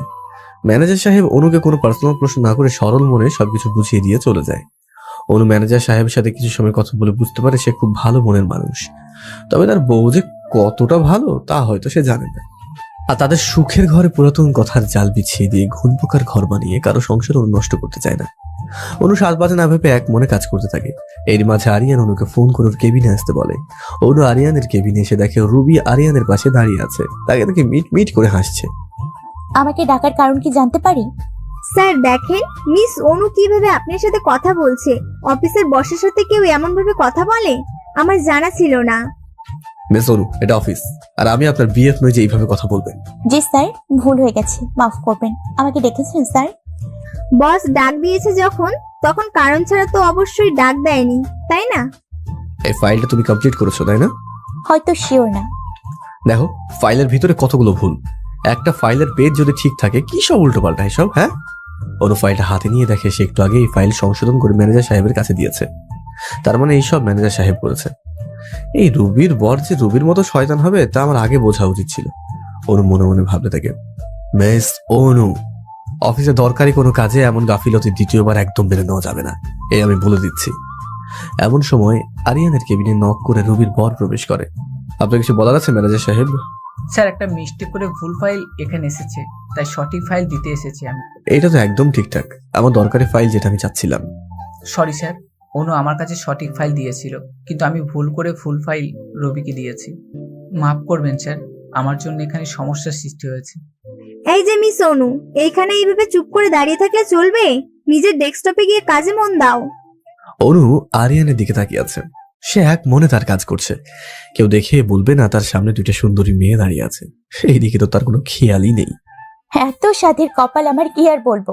আমার সাধের গ্রাস বরের এই অবস্থা, বউয়ের সাথে কোনো রোম্যান্স নেই। আচ্ছা, বিয়ের পর কি সবাই বদলে যায়? এটাই কি প্রকৃতির নিয়ম? এই যে মিস অনু, এখানে এইভাবে খাম্বার মতো দাঁড়িয়ে থাকলে চলবে? যান, নিজের কাজ কমপ্লিট করে বাড়িতে যাবার প্রিপারেশন নিন। অনু আর কথা না বলে সেখান থেকে হন হন করে বাইরে চলে আসে। আমার পাগলি বউটা অভিমান করেছে আমার উপরে, কিন্তু সেটা বুঝতে চাইছে না আমি যদি তার ভুলের উপরে আঙ্গুল না তুলি তাহলে সে নিজের ভুলটা বুঝবে কি করে। আবার অনুকে যদি ছাড় দিই তাহলে সাধারণ কর্মচারীদের সবাইকে ছাড় দিতে হবে। একই কাজের স্থানে আমি সবাইকে সমান চোখে দেখতে চাই। অনু আমার বউ, এটা পার্সোনাল, তবে কাজের সময় সেও কর্মচারী। আবার যখন আমার দরকার তখন সময় বুঝে সে আমার বউয়ের ভূমিকা পালন করবে। এদিকে অফিসের সময় শেষে অনু আরিয়ানের জন্য অপেক্ষা না করে সোজা হনহন করে হেঁটে অফিসের বাইরে চলে আসে। আরিয়ান তার নিজের কেবিনে জানলা দিয়ে দেখতে পেয়ে তাড়াতাড়ি নিজে এসে গাড়ি নিয়ে সোজা অনুর সামনে গিয়ে থামে।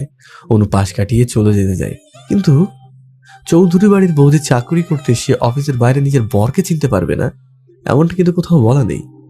অনু আর কথা না বলে সোজা আরিয়ানের পাশে সিটে চুপচাপ বসে পড়ে। আরিয়ান মনের সুখে গাড়ি ড্রাইভ করতে থাকে। অনুর মুখে কোনো কথা নেই। তা দেখে আরিয়ান বাড়ির পথে গাড়ি না চালিয়ে অন্য পথে গাড়ি ঘুরিয়ে দেয়, কিন্তু তাতেও অনুর কোনো মতামত নেই। আরিয়ান গাড়িটা শহর থেকে অনেক দূরে একটা আইসক্রিমের দোকানের সামনে এসে থামে। আরিয়ান গাড়ি থেকে নেমে অনুর হাত ধরে তাকে টেনে নামিয়ে আইসক্রিমের দোকানের সামনে দাঁড় করিয়ে দেয়। অনু মুখ গোবরা করে দাঁড়িয়ে থাকে। আরিয়ান অনুকে নানা রকম আইটেমে চকলেট আইসক্রিম খাইয়ে দিতে থাকে নিজের হাতে। অনু ছোট বাচ্চাদের মতো চুপচাপ মজা করে আইসক্রিম গুলো খেতে থাকে। খাওয়া দাওয়া শেষে অনু আরিয়ান গাড়ি রেখে দুজনের হাত ধরে অন্ধকার রাস্তা ধরে হাঁটতে থাকে। অনু প্লিজ, অফিসের রুড ব্যবহারের জন্য তুমি আমার উপর রাগ করবে না, কারণ সেখানে তুমি সহ সবাই আমার কাছে সমান। আমি সবার সাথে ভেদাভেদ করতে চাই না। আচ্ছা ঠিক আছে, অফিসের কোনো কথা আমরা বাড়িতে বলবো না, কিন্তু এখন এই রোমান্টিক সময় তুমি অফিসের নাম আর বলো না। আরিয়ান অনুকে জড়িয়ে ধরে কপালে একটা চুমু দিয়ে দেয়। তারপর দুজনে একটু রাতের অন্ধকারে ঘোরাঘুরি করে বাড়িতে আসে। অনেক রাত করে ফিরে আসে। এরপর দুজন ফ্রেশ হয়ে দুজনের মাঝে মিলিয়ে যায়, ঘুমিয়ে যায়। সকালে অনু তাড়াতাড়ি ঘুম থেকে উঠে ফ্রেশ হয়ে সবার জন্য নাস্তা রেডি করে। রুমে এসে আরিয়ানকে ঘুম থেকে ডেকে উঠিয়ে বাথরুমে ঠেলে পাঠিয়ে দেয়। আরিয়ান ফ্রেশ হয়ে এসে অনুর সাথে দুষ্টামি করতে শুরু করে। এমন সময় আরিয়ানের ফোনে রিংটোনটা বেজে ওঠে। দেখো অনু, তোমার বড় ভাইটা কেমন আমার রোমান্টিক সময়ের 12টা বাজিয়ে দিয়েছে। আরিয়ান একদম দুষ্টুমি না, কল রিসিভ করে দেখো ভাইয়া কি বলে। আরিয়ান ফোনটা রিসিভ করে স্পিকারে দিয়ে দেয়। আরিয়ান, তোমার আশেপাশে অনু আছে? জি ভাইয়া, ফোন স্পিকার আছে, বলেন। অনু সব কথা শুনতে পাবে। অনু তো আমাদের খোঁজ খবর নেয়া ভুলে গেছে, তারপরও আমি ভাই হয়ে তো বোনকে ভুলতে পারি না। ভাইয়া প্লিজ এভাবে বলো না, খুব ব্যস্ত, তার জন্য ফোন দেয়া হয়ে ওঠে না। কাজের এক্সকিউজ আমাকে দিতে হবে না, যা বলার জন্য ফোন করেছি আমি। তুই আবার ফুপি হবি এটা বলার জন্য।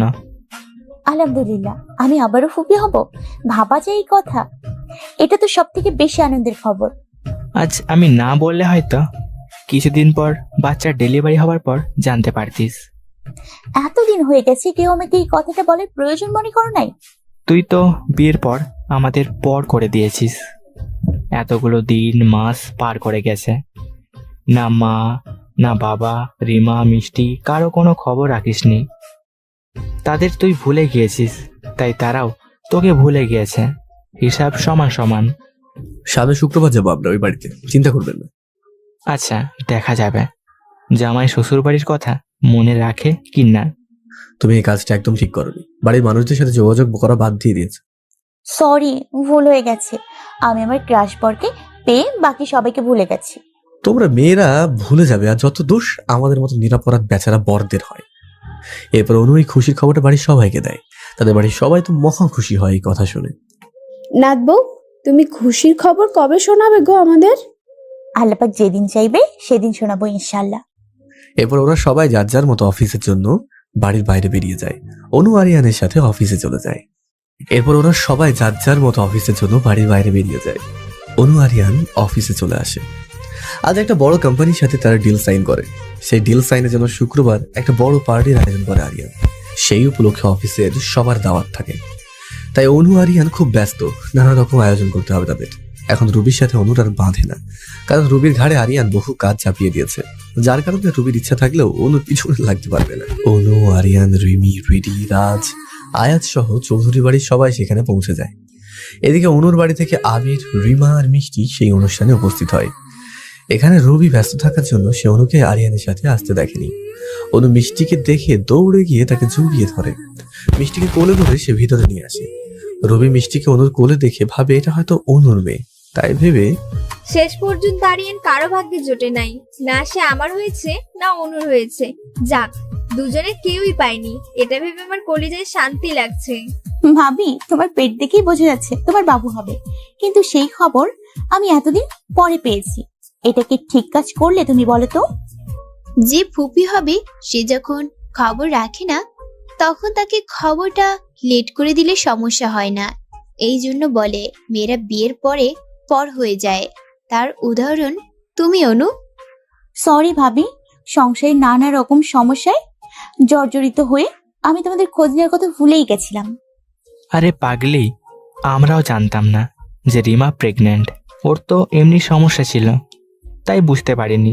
আমরা তো 3 মাস পরে জানতে পারি যে সে প্রেগনেন্ট। এতে তোর মন খারাপ করার মতো কিছু নেই, আর বাকিটা তো তোকে রাগানোর জন্য বলেছি। দূর পাগলি, আমি কি তোর সাথে মজা করতেও পারবো না? এই জন্য তো বলি, আমার অনুমানটা বুঝে আর বড় হবে না। আচ্ছা মিষ্টি, সত্যি করে বলো তো, তোমার কি মনে হয় আমি তোমার থেকে ছোট? অবশ্যই তুমি আমার থেকে ছোট। মিষ্টি, কোন দিক দিয়ে আমার বউকে তোমার ছোট মনে হয়? ফুপি, এই যে ধরো আমার আব্বুর ছোট বোন, দাদা দাদুর ছোট মেয়ে, সে দিক দিয়ে তো ফুপি বাড়ির ছোট সদস্য। আমি আমার আব্বু আম্মুর বড় মেয়ে, সেদিক থেকে কিন্তু আমি ফুপির থেকে বড়। এবার তুমি হিসাব মিলিয়ে নাও, তোমাদের আর বোঝাতে পারবো না। সবাই এত বড় হয়ে গেছে, অথচ এই ছোট হিসাবটা কেউ বুঝতে পারে না। এটা কেমন কথা? ওরে আল্লাহ, এই পিচ্চি মেয়ে এত ঘুরিয়ে পেঁচিয়ে কথা বলতে পারে, ভাবা যায়? আমার মেয়েটা একদম ওর পুপির মতো হয়েছে। যখন পেটে ছিল তখন তো অনু সারাদিন আমার আশেপাশে ঘুরঘুর করতো, তাই একদম ওর কপি হয়েছে। পেটের বাবুটা আমার ছায়া পাবে না, দেখবো সে কার মতো হয়। মিষ্টিকে তো আমার ঘাড়ে চাপিয়ে বেঁচে গেছো। এদিকে অনুষ্ঠান শুরু হয়ে যায়। আরিয়ান খুব ব্যস্ত হয়ে যায়। অনু আবিরদের সাথে বসে অনুষ্ঠান উপভোগ করতে থাকে।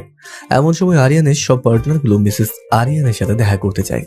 এমন সময় আরিয়ান মাইক হাতে নিয়ে অ্যানাউন্সমেন্ট করে যে মিসেস আরিয়ান চৌধুরী, প্লিজ আপনি স্টেজে আসুন।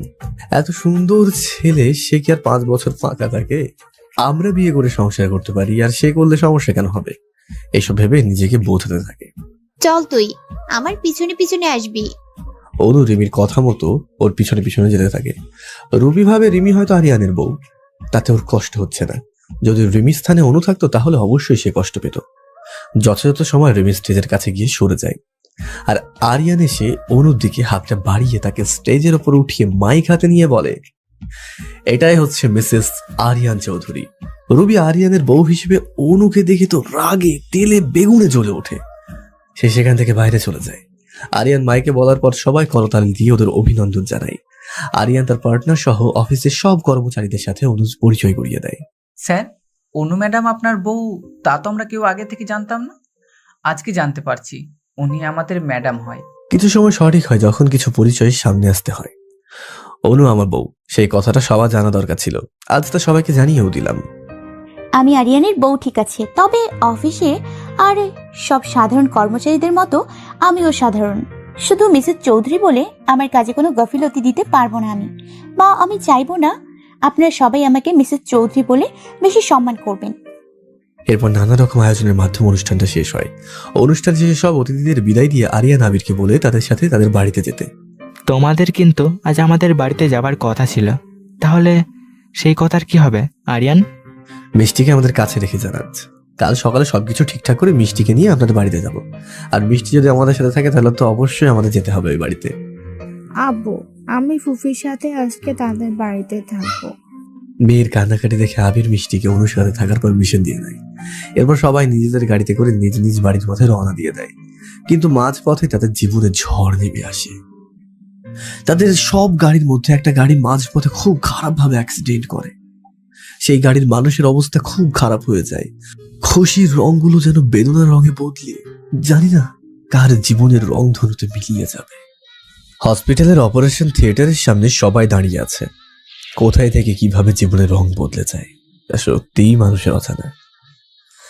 একটা ছোট অবুঝ সন্তানের সামনে দিয়ে তার বাবা মাকে রক্তাক্ত অবস্থায় অপারেশন থিয়েটারে নিয়ে যাওয়া হয়েছে। যে বাচ্চা তার বাবা মাকে এমন রক্তাক্ত অবস্থায় দেখে, সে বাচ্চা কতটা সহ্য করতে পারে তা আমারও অজানা। অবুঝ মনে যে দাগ পড়েছে সেই দাগ কিভাবে মিটবে তা সবার অজানা। কিভাবে কি হলো এসব কিছু সবার অজানা। না জানি কোন বিপদে পড়েছে সবাই। অনু, আরিয়ান, মিষ্টি তিনজন আল্লাহর রহমতে ভালোই আছে। তবে ভালো নেই আবির আর রিমা। বলা যাচ্ছে না এরা দুজনের মধ্যে কেউ বাঁচবে কিনা। তবে আবিরের থেকে বেশি অবস্থা খারাপ রিমার, কারণ সে প্রেগনেন্ট। আর এত বড় দুর্ঘটনায় মা এবং বাচ্চা দুজনেই খুব বেশি আঘাত পেয়েছে। আজ আপন মানুষের হারানোর ভয়ে সবার বুকের মাঝে কুঁকড়ে উঠেছে বারবার। অনু আরিয়ানের বুকের উপরে আছড়ে পড়ে কান্না করছে। একদিকে তার প্রাণপ্রিয় ভাই, তো অপর পাশে তার ভাবি। এমন কষ্ট বুঝি কেউ একসাথে সইতে পারে? দুজনের কাছের মানুষ, তাদের কাউকেই সে হারাতে পারবে না। শুধু একজনকে নয়, তার দুজনকেই সুস্থ চায়। আজ আয়াত আর রিমি দুজনে একসাথে একই হসপিটালে আছে। রিমি নিজের বোনকে বাঁচাতে আপ্রাণ চেষ্টা চালিয়ে যাচ্ছে। অপরদিকে আয়াত আবিরের ট্রিটমেন্ট করছে, যাতে করে আবিরকে সে বিপদ মুক্ত করতে পারে। রেদি রাজকে জড়িয়ে ধরে কান্নায় ভেঙে পড়েছে। সত্যি সত্যি আজ ওদের বড় দুঃখের দিন। কোথায় সবাই আনন্দ করবে আর কোথায় আজ ওরা আপন মানুষকে হারিয়ে ফেলার ভয়ে কান্নাকাটি করছে। ওদের মা বাবার অবস্থা ভালো না। তারা দুজনে ছেলে আর বৌমার এমন অ্যাক্সিডেন্টের কথা শুনে তখন থেকে অসুস্থ হয়ে পড়ে। রিমার মা বাবারও একই অবস্থা। জামাই মেয়ের এত খারাপ অবস্থা তারা মেনে নিতে পারছে না। দিশা আর মৌ আর মিষ্টিকে নিয়ে নিজেদের কাছে রেখেছে। বেচারি ছোট মিষ্টি এটা ঠিকই বুঝতে পেরেছে তার আম্মা আব্বু খুব অসুস্থ। হয়তো তাদের দুজনকে সে সারা জীবনের জন্য হারিয়ে ফেলতে পারে। না সোনা মা, তোমার আব্বু আম্মু কারো কিছু হবে না। আমরা তো কখনো কারোর সাথে খারাপ কিছু করিনি সোনা, তাহলে আমাদের সাথে কেন আল্লাহ খারাপ কিছু করতে দেবে বলো? ইনশাআল্লাহ তারা সুস্থ হয়ে যাবে, দেখবে মামুনি। এমন সময় বাইরে ওটি রুমের লাইটটা বন্ধ হয়ে যায়। লাল আলো বন্ধ হওয়া দেখে অনু, আরিয়ান, রাজ, রিদি সবার হার্টবিট যেন কিছু সময়ের জন্য স্তব্ধ হয়ে যায়। জানি না এই রুমের বাইরে এসে ডাক্তার কি কথা শোনাবে সবাইকে। সবার বুকের মাঝে দূর দূর করতে শুরু করে দেয়। অনু মিষ্টিকে খুব শক্ত করে জড়িয়ে ধরে আছে। খারাপ কোনো খবর সে হয়তো শুনতে পারবে না। এমন সময় সবার এক বুক আশা আর ভয়ের মাঝে অপারেশন থিয়েটারের রুম থেকে রিমি বাইরে বেরিয়ে চলে আসে। আমি আমার বোনকে বাঁচাতে পারি নাই। এই দুই হাতের মাঝে সে তার শেষ নিঃশ্বাস ছেড়ে দিয়েছে। আমি আমার কলিজা টুকরো বোনের জন্য কিছু করতে পারি নাই। আমার বোন আর নেই অনু, আমার বোন আর নেই। তোমার সাহস হয় কি করে আমার ভাবিকে মৃত বলার? তুমি কি ভুলে গেছো আমার ভাবির বাচ্চা হবে? তুমি এমন খারাপ সময়ের মাঝে কি করে তাকে নিয়ে মজা করছো? দেখো রিমি আপু, একদম রিমাকে নিয়ে মজা করবে না। বলো ভালো আছে, তাই বলো। আমি জানি রিমা খুব ভালো আছে। তুমি আমাকে মিথ্যে ভয় দেখাতে এইসব বলছো, তাই না? রিমা আর নেই রে অনু, সে আমাদের ছেড়ে সারা জীবনের জন্য চলে গেছে। রিমা এই পৃথিবীর মায়া ত্যাগ করেছে। তুমি জানো তুমি কি উল্টাপাল্টা কথা বলছো তুমি? ও ছাড়া আমি বাবার বাড়িতে গেলে কার সাথে ঝগড়া করব, কার সাথে আমার ভাইকে নিয়ে কথা কাটাকাটি করবো? সব থেকে বড় কথা, রিমি কিভাবে মিষ্টিকে ছেড়ে চলে যেতে পারে? আমার ভাই আর মিষ্টির কি হবে? আবি ভাইয়ের অবস্থা ভালো না, জানি না আল্লাহ কি চাইছে আমাদের থেকে। মিষ্টি বড়দের মুখে এইসব কথা শুনে খুব কান্নায় ভেঙে পড়ে। মৌ মিষ্টিকে কোলে নিয়ে হসপিটালের বাইরে চলে যায়। মিষ্টি বারবার তার আম্মুর কাছে যাবার জন্য বায়না করতে থাকে। এদিকে আরিয়ান খোঁজ নিয়ে জানতে পারে আবিরের অবস্থা খুব একটা ভালো না। এবার তিনজন অজু করে এসে জায়নামাজের পার্টিতে নামাজ পড়তে বসে পড়ে। তারা কান্না করে নিজের ভাইয়ের সুস্থতা কামনা করতে দোয়া করতে থাকে।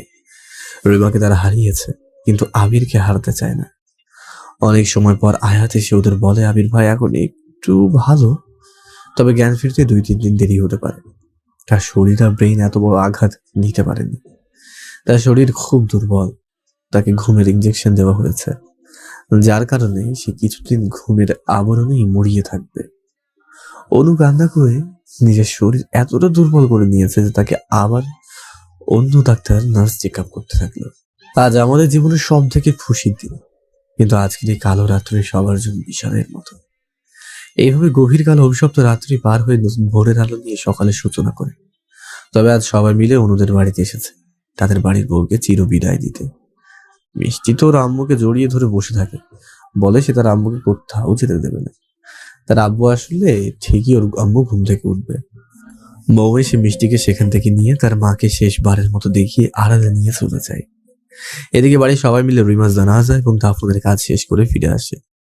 সবাই অনুদের বাড়িতে এসে দেখে বাড়ির পরিবেশ একদম স্তব্ধ। এটাকে বলে শোকের নীরবতা। সবার চোখে পানি ছলছল করছে, কারো চেহারার দিকে তাকানো যাচ্ছে না। এমন অসময়ে যদি কোনো বাড়ির কচিতরতা যে প্রাণ শেষ হয়ে যায়, তাহলে সেই বাড়ির মানুষের কি অবস্থা হতে পারে তা ভাষায় প্রকাশের বাইরে। আরিয়ান অনুর দিকে তাকিয়ে দেখে ও চেহারার দিকে তাকানো যাচ্ছে না। এক রাতের শোকে মেয়েটার হাল বেহাল একদম। শুধু তার না, এবারই সবারই একই অবস্থা। এই পরিবেশ পরিস্থিতিতে আরিয়ান আর কাউকে তাদের খুশির কথা বলতে পারে না, বলাই তো যায় না। যে এইভাবে 2 দিন পার হয়ে যায়। আরিয়ান অনুর এমন অবস্থা মেনে নিতে পারছে না।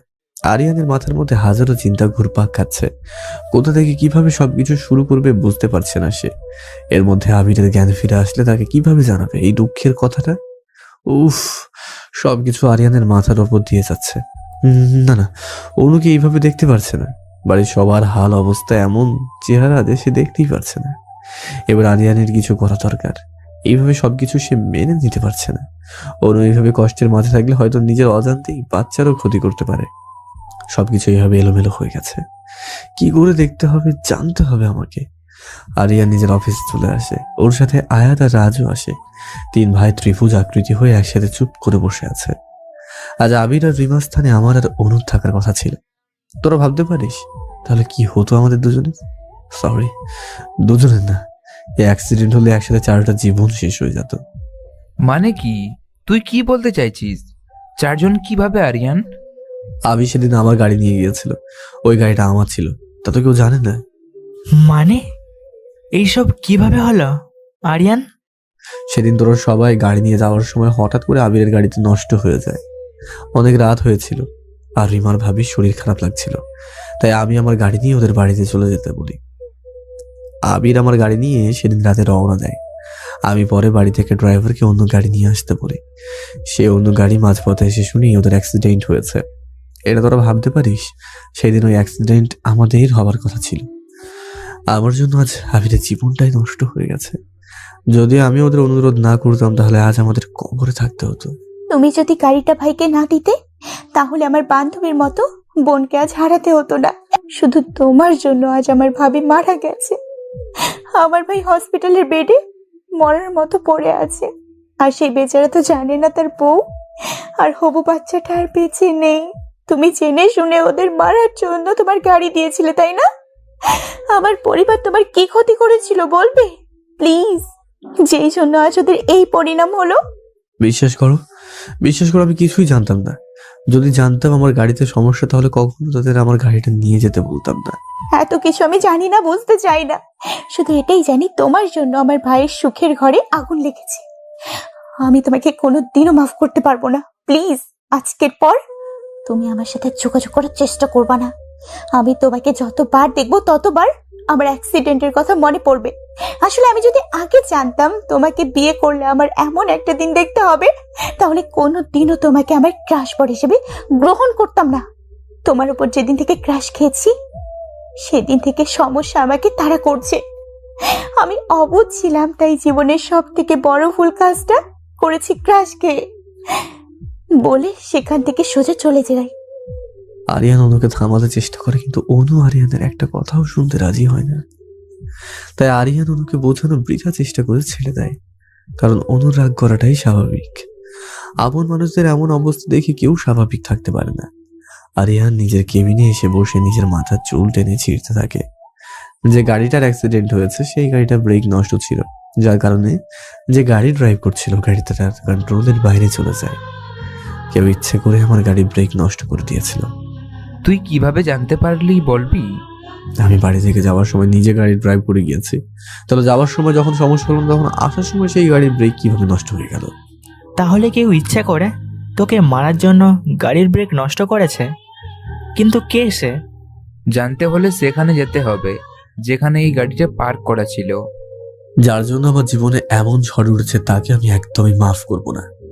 আমি তাকে শেষ করে দেবো। তার জন্য আমার পরিবারের আজ এমন অবস্থা, তার জন্য আমার সুখের দিনে দুঃখের দিনে পরিণত হয়েছে। আমি বাবা হব, কিন্তু সেই খুশিটা সবাইকে সাথে নিয়ে সেলিব্রেট করতে পারছি না। এই দুঃখের কালো অন্ধকার না জানি আমার ঘরের আলোটা নিভিয়ে দেয় কখন। অভিনন্দন ভাই, তুই চিন্তা করিস না, সব ঠিক হয়ে যাবে। চিন্তা করতে চাই না, তবুও উঠতে হচ্ছে, কারণ অনু জানে না যে ও প্রেগনেন্ট। আর এই এত ঝামেলার মধ্যে নিজের কোনো ক্ষতি না করে বসে। রিমিকে যে কিছু বলবো তারও উপায় নেই। ওর যে মনের অবস্থা তাতেও অনুর খেয়াল রাখতে পারবে না। আমি রিদি আর মৌকে বলবো, ওরা তো আছে অনুর সাথে, ওরা খেয়াল রাখবে, চিন্তা করিস না। ওরাই এখন শেষ ভরসা। এই বলে সবাই অনুষ্ঠানের স্পটে চলে যায়। এরপর সেখানেই ওরা সেদিনের parking area CCTV footage check করতে থাকে। পুরোটা চেক করার পর ওরা যা দেখে তার জন্য মোটে ওরা তিনজনের কেউই রেডি ছিল না। আরিয়ান সাথে সাথে পুলিশকে ফোন দিয়ে এখানে আসতে বলে। পুলিশ আসার পর তারা ভিডিও ক্লিপটা দেখে আসামিকে গ্রেপ্তার করতে যায়। পুলিশ চৌধুরী বাড়িতে এসে দিশাকে গ্রেপ্তার করে নিয়ে যেতে লাগে। তখনই আপনারা আমার মেয়েকে কেন ধরে নিয়ে যাচ্ছেন? আপনারা আমার মেয়েকে কেন ধরে নিয়ে যাচ্ছেন?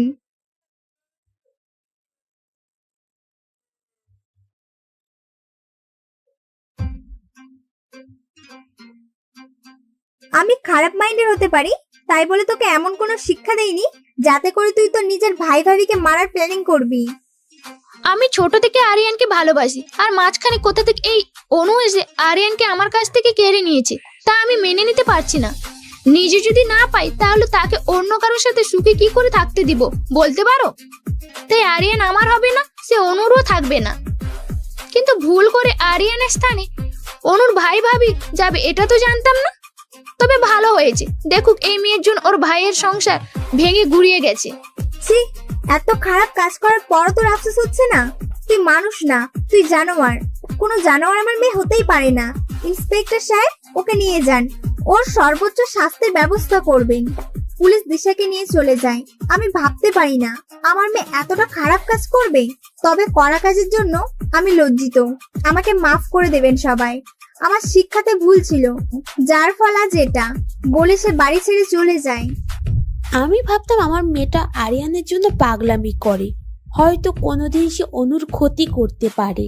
কিন্তু এখন দেখছি যে মেয়ে চুপচাপ থাকতো, যার কোনো কিছুতেই কেয়ার ছিল না, সে এইসব কাজ করলো, ভাবা যায়? বুঝতে পারি নাই ঘরের মেয়ে ঘরের সূত্র হবে, তাও আমার ছেলে আর বউয়ের জানের সূত্র। এরপর পুলিশ নিয়ে আরিয়ানরা অনুদের বাড়িতে আসে। অনু আরিয়ানকে কিছু বলতে যাবে তার আগে পুলিশ এসে অয়নকে ধরে নেয়। তুমি এমন প্রতিশোধ নেবে তা কোনোদিনও তো আমি ভাবতে পারিনি। তুমি দিশার সাথে হাত মিলিয়ে আমাদের মেরে ফেলতে চেয়েছিলে, তা আমি ভাবতেও পারিনি। আসলে কি বলতো, কথা আছে না, আপনের চাইতে পর ভালো, কিন্তু পরের থেকে জঙ্গল ভালো। আমাদের কপাল খুব খারাপ যে আমার আপন মানুষেরা পিঠের পিছনে ছুরি নিয়ে আঘাত করেছে। আরে সেদিন রাতে তো আমাদের মারার প্ল্যানিং করেছিলে, কিন্তু ভাগ্য চক্রে রিমা আর আবির সেই গাড়িতে ছিল। আরিয়ান রাগে আর কিছু বলতে পারে না। অনুর বাড়ির সবাইকে রাত সেই ভিডিও ক্লিপটা দেখায় যেখানে দিশা আর অয়ন মিলে আরিয়ানের গাড়ির সাথে কিছু করছে। বাড়ির সবার বুঝতে বাকি থাকে না আসল কাহিনীটা কি।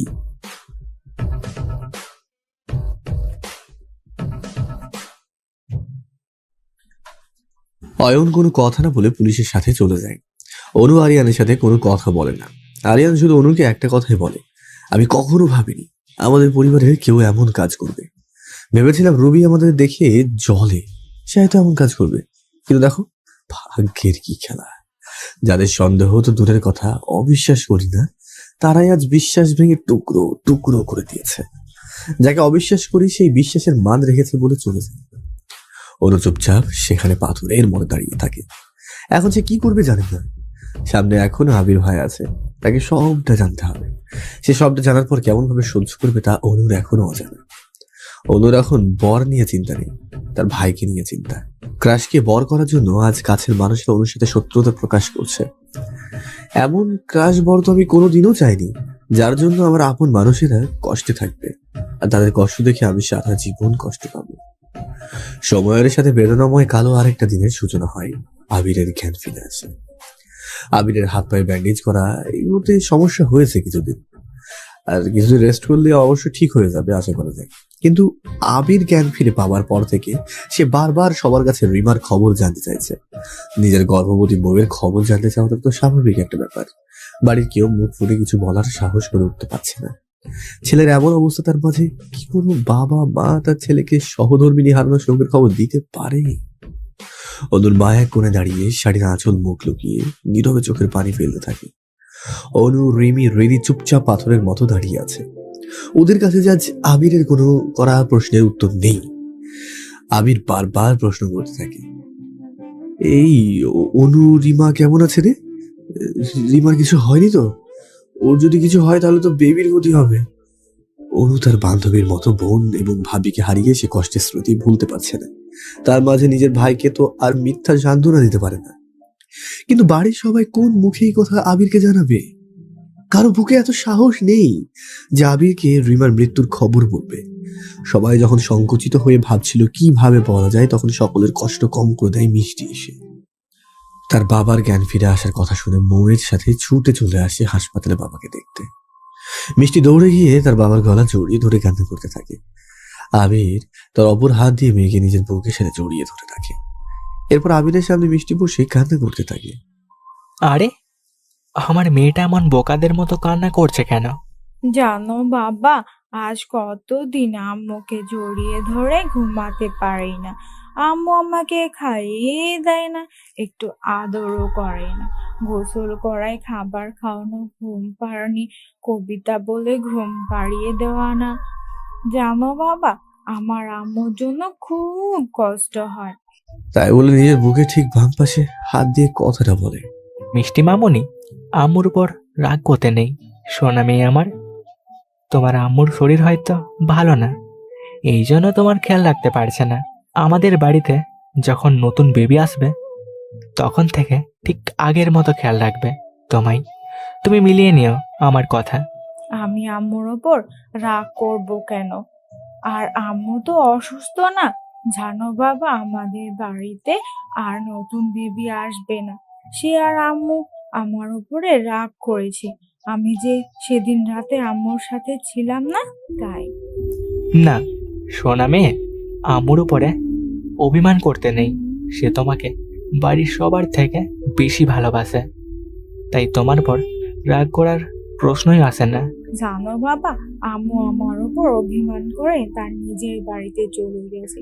সে আর কোনোদিনও আমার কাছে আসবে না। অনেক মানুষ এনেছিল, সেদিন আমার বাড়িতে সবাই মিলে আম্মুকে সাদা কাপড়ে মুড়িয়ে কাঁধে করে তার নিজের বাড়িতে রেখে আসছে। জানো, আম্মুর সাথে সাথে নতুন বেবিও চলে গেছে। সবাই আম্মুকে রেখে একা একা ফিরে আসছিল। আবির মিষ্টির মুখে এমন কথা শুনে অনুর দিকে তাকিয়ে থাকি। প্রশ্ন করে, মিষ্টি এসব কি বলছে? ওর তো এমন কোনো কিছু জানার কথা না। এসব তো মানুষ মারা গেলে তার সাথে হয়। অনু আবিরকে জড়িয়ে ধরে হাও মাও করে কান্না করতে শুরু করে দেয়। আবির, আমার বোনটা আর এই পৃথিবীতে নেই গো।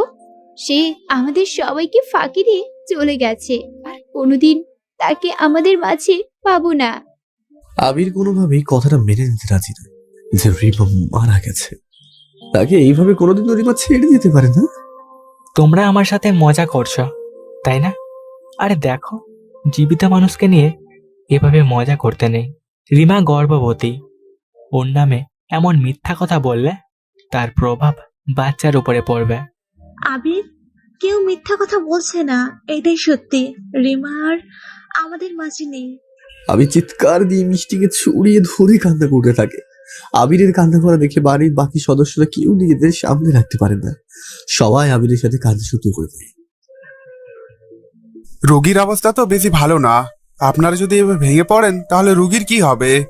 আপনারা সবাই মিলে তাকে মেন্টাল সাপোর্ট দিয়ে সুস্থ রাখবেন না কি আরো অসুস্থ? ডাক্তারের কথা শোনার পর সবাই মিলে আবিরকে নানাভাবে সান্ত্বনা দিতে থাকে। আবির যখন কোনো কিছুই বুঝতে রাজি হচ্ছিল না, তখন ডাক্তার আবিরকে ঘুমের ইঞ্জেকশন দিয়ে ঘুম পাড়িয়ে রাখে। এভাবে বেশ কিছুদিন কেটে যায়। আবিরকে হাসপাতাল থেকে বাড়িতে নিয়ে আসা হয়। আবির মোটামুটি এখন একটু সুস্থ হয়েছে। আবির বাড়িতে এসে সারাদিন নিজের রুমের মাঝে চুপচাপ মন মরা হয়ে বসে থাকে। না, নিজের কোনো খেয়াল রাখে না, মিষ্টির কোনো খবর রাখে না। সে একদম উদাসী হয়ে গেছে নিজের প্রতি। আবির রিমাকে হারিয়ে নিজেকে ঠিকভাবে গুছিয়ে নিতে পারছিল না। ওরও এইভাবে চোখের সামনে নিজের ভাই আর মিষ্টির কষ্ট সহ্য একদমই করতে পারছিল না। বাবা সাথে আছে কিন্তু আগের মতো নেই, আর কোনোদিন চাইলেও মায়ের আদর পাবে না। এইসব টেনশন ওর নিতে পারছে না। তার মধ্যে বাড়ির মানুষেরা তাদের সাথে যে কাজ করেছে তা বোধগম্য না কারোর কাছে। সেদিন আমি আরিয়ানের ব্যবহার করার পর তো আর যোগাযোগ করিনি। ব্যাপারটা কিন্তু সত্যিই খারাপ দেখায়, কিন্তু রাগ আমি আরিয়ানের উপর করেছি না নিজের উপর, তা তো বুঝতেই পারছি না। আমার ভাই আর আরিয়ানের বোন মিলে আমাদের জীবনে অন্ধকারের কালো রং লেপে দিয়েছে। সেই অন্ধকার যদি মিটিয়ে নিতে না পারি, তাহলে এই অন্ধকারের কালো রং আমাদের জীবনে সুখের সকাল আর আসতে দেবে না, কোনো দিনও না। তবে আরিয়ানের সাথে সবটা ঠিক করার আগে আমার ভাইয়ের জীবনে যে অন্ধকার নেমে এসছে, সেই অন্ধকার মিটিয়ে আলোর ব্যবস্থা তো করতেই হবে আমাকে। এইসব 7-5 ভেবে অনু সিঁড়ি দিয়ে উপরে উঠতে যাবে, ঠিক তখনই সিঁড়ির সামনে মাথা ঘুরিয়ে পড়ে যায়। অনুর মা অনুকে মেঝেতে পড়ে থাকতে দেখে অনু বলে চিৎকার করে ওঠে। আবির মায়ের চিৎকার শুনে নিচে এসে দেখে অনু অজ্ঞান হয়ে পড়ে আছে মেঝেতে। কপালের পাশে একটু কেটে রক্ত ঝরে পড়ছে। আমি তাড়াতাড়ি করে অনুকে হসপিটালে নিয়ে যাই। আপনার বোন অতিরিক্ত টেনশন করার জন্য তার শরীর খুবই দুর্বল, আর এই সময় যদি টেনশন করে তাহলে বাচ্চা এবং মায়ের দুজনেরই ক্ষতির কারণ হতে পারে। আপনার বোনকে সবসময় হাসি খুশি পরিবেশে রাখবেন, তাহলে বাচ্চা আর মা দুজনেই ভালো থাকবে। আমি মাথায় ব্যান্ডেজ করে দিচ্ছি আর কিছু মেডিসিন লিখে দিচ্ছি, সেগুলো রেগুলার খাওয়াবে। আর এখন থেকে রুগীর প্রতি বাড়ির সবাইকে যত্নশীল হতে বলবেন। এরপর থেকে রুগীকে সাবধানে চলাফেরা করতে বলবেন। এখন আর সে একা নেই, তার মাঝে আরেকটা প্রাণ বড় হচ্ছে।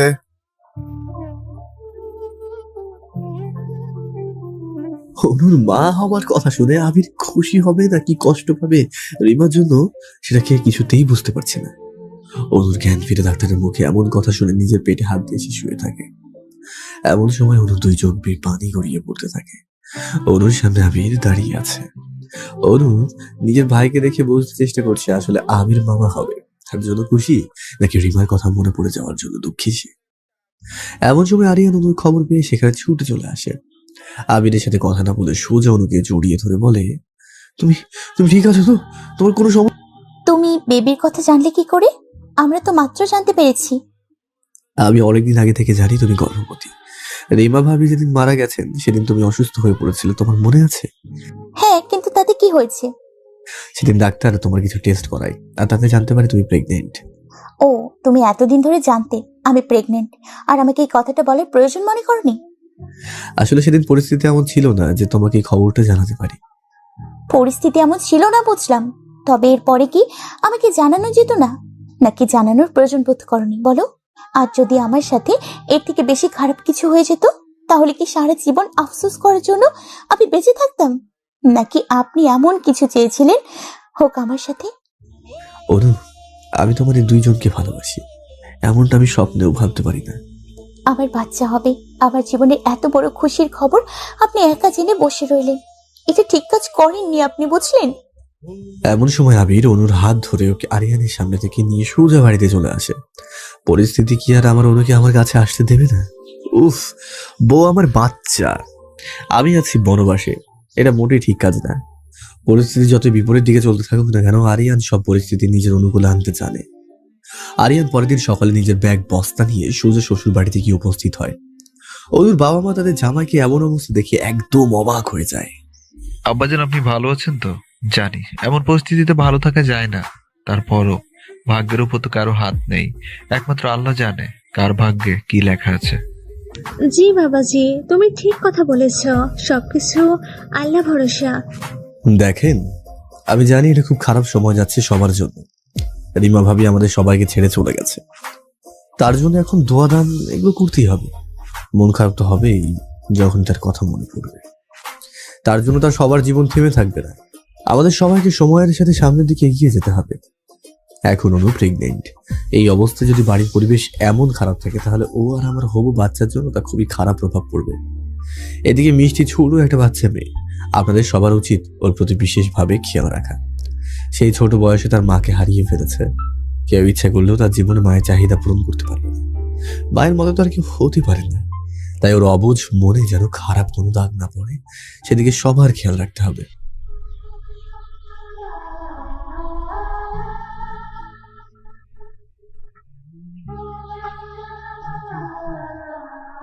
বড় ভাইয়া, তা বললে কি হয় বলেন? মেয়েটা আমাদের সবার, তাই ওর জন্য চিন্তা তো দুই বাড়ির সব মানুষ মিলে করবে, তাই নয় কি? আসলে আমার বউ বাচ্চা যেখানে আছে আমারও তো সেখানে থাকা দরকার, তাই না? আমার বউয়ের এমন সময় তো একা ছেড়ে দিতে পারি না তাকে, মানে তাকে ছাড়া একা থাকতে পারি না আর কি। জি, আমার বউ যেখানে আছে সেখানে আমি তার সাথে যতদিন ইচ্ছা ঘর জামা হয়ে থাকতে আসছি। জান, শাশুড়ি মা জামাইয়ের জন্য রান্না বান্না শুরু করে দেন। এই প্রথম জামাই শ্বশুর বাড়ি এসেছে, এই বলে কথা। অবশ্যই, আমার আরেক ছেলে আসছে বলে কথা। আম্মা তাড়াতাড়ি করবেন, আমি নাস্তা করে অফিসে চলে যাবো সোজা। শ্বশুর বাড়ি ঘর জামাই থাকতে গেলেও টাকার দরকার, জামাইয়ের টাকা না থাকলে কোথাও কদর হয় না। তাই নিজের কোম্পানি তো আর বউ বাচ্চার জন্য বানে চলে ভাসিয়ে দিতে পারি না। বউ বাচ্চা চিন্তা আছে বলে তো শ্বশুর বাড়ি আসছি। অফিসের সব কর্মচারী গুলো তো আমার বাচ্চার মতো, আমার বিলাসিতার জন্য তো তাদের কষ্ট দিতে পারি না। আমি তার কিছু না বলে বাইরে চলে যাই। এই, তুমি সাত সকালে আমাদের বাড়িতে, তোমার ব্যাপার কি বলো তো? মিষ্টি বউ আমার, আমি আমার বউ আর বাচ্চা থেকে দূরে থাকতে পারছি না, তাই বউয়ের সাথে শ্বশুর বাড়িতে থাকার সিদ্ধান্ত নিয়েছি। তুমি যে ঘর জামাই থাকতে আসো নাই তা আমি খুব ভালো করেই জানি, তবে তুমি এসে ভালো কাজ করেছো, আমরা তিনজন একসাথে থাকতে পারবো। এখানে তো দুইজন, তাহলে তৃতীয় জন কোথায়? তৃতীয় জন এখানে আমার পেটের মধ্যে আছে। ফুফি, তুমি ফুফার কান ধরে টানছিলে? জি মামুনি, বড় কেউ ভুল করলে তার কান ধরে টানতে হয়। ভুল তো ভুলই, তাই না? তাই তো। আরিয়ান মিষ্টিকে কোলে করে নিজের সাথে বসিয়ে ব্রেকফাস্ট করে, তারপর মিষ্টিকে রেখে আরিয়ান অফিসে চলে যায়। আরিয়ান অফিসের কাজ শেষ করে সোজা অনুদের বাড়িতে চলে আসে। এই বাড়িতে এসে আরিয়ান শ্বশুর শাশুড়ি মিষ্টি অনুকে নিয়ে বেশ মজাতে দিন পার করতে থাকে, কিন্তু আবির এসব কিছু থেকে দূরে থাকে। আবির বেশ ভালো করেই বুঝতে পারছে আরিয়ান এইভাবে এই বাড়িতে শুধুমাত্র অনু আর ওদের বাচ্চার জন্য আছে। একদিন সকালে আবির ঘুম থেকে উঠে বাড়ির সবাইকে নিয়ে ড্রয়িং রুমে ডাক দেয়। সবাই সকালে নিচে এসে দেখে আবির মিষ্টিকে কোলে নিয়ে সোফা সেটের উপরে বসে আছে। সাত সকালে সবাইকে এইভাবে ডাকছো কেন ভাইয়া? আমি চলে গেলে মিষ্টিকে কে খাওয়াবে?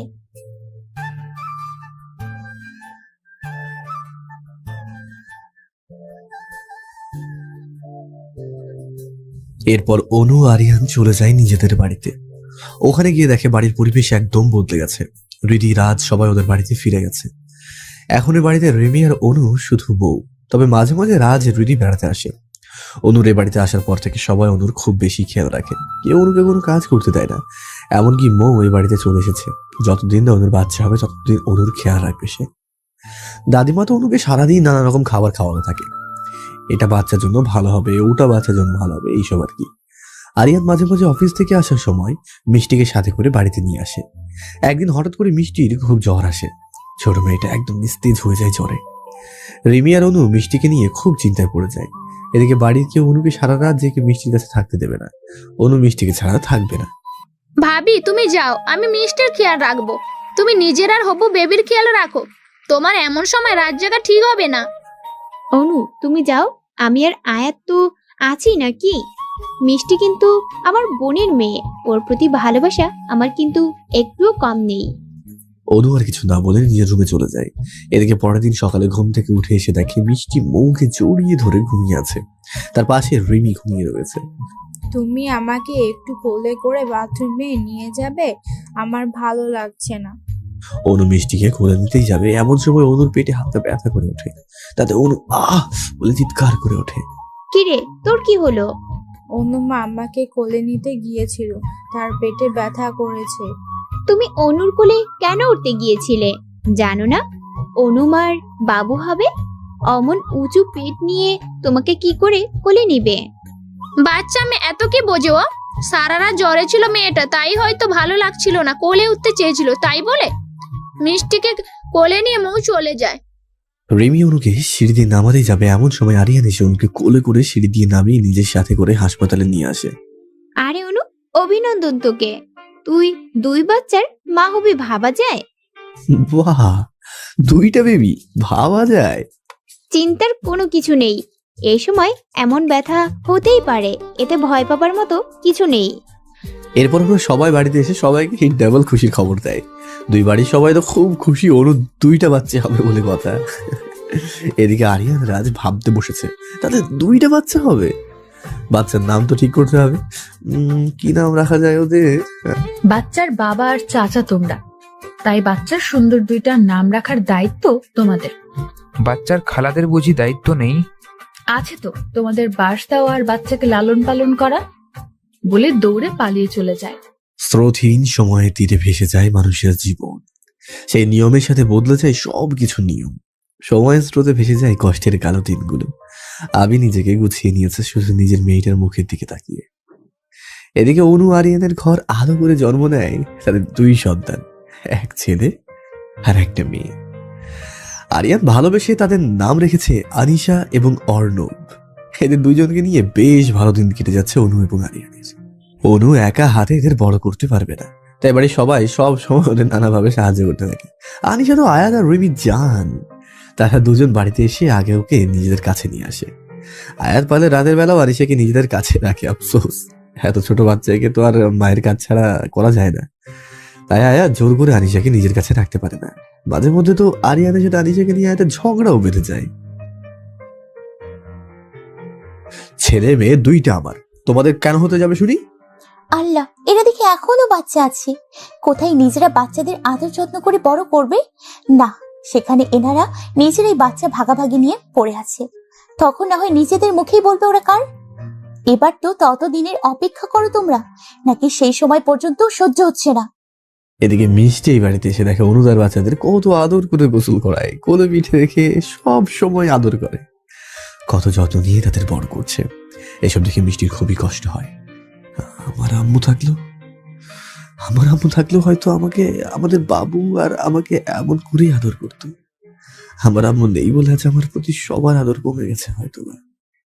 বাড়ির সবাই নতুন বাচ্চাদের নিয়ে এত ব্যস্ত যে মিষ্টির কথা সবাই ভুলেই যায়। না মা হারা মেয়েটা চোখের সামনে এমন আদর পেতে দেখতেও যে খুব ইচ্ছে করে কেউ ওকে এইভাবে আদর করুক। সেদিকে কারো ভ্রক্ষেপ পর্যন্ত নেই, সবাই তো পিচ্ছি নিয়ে মহাব্যস্ত।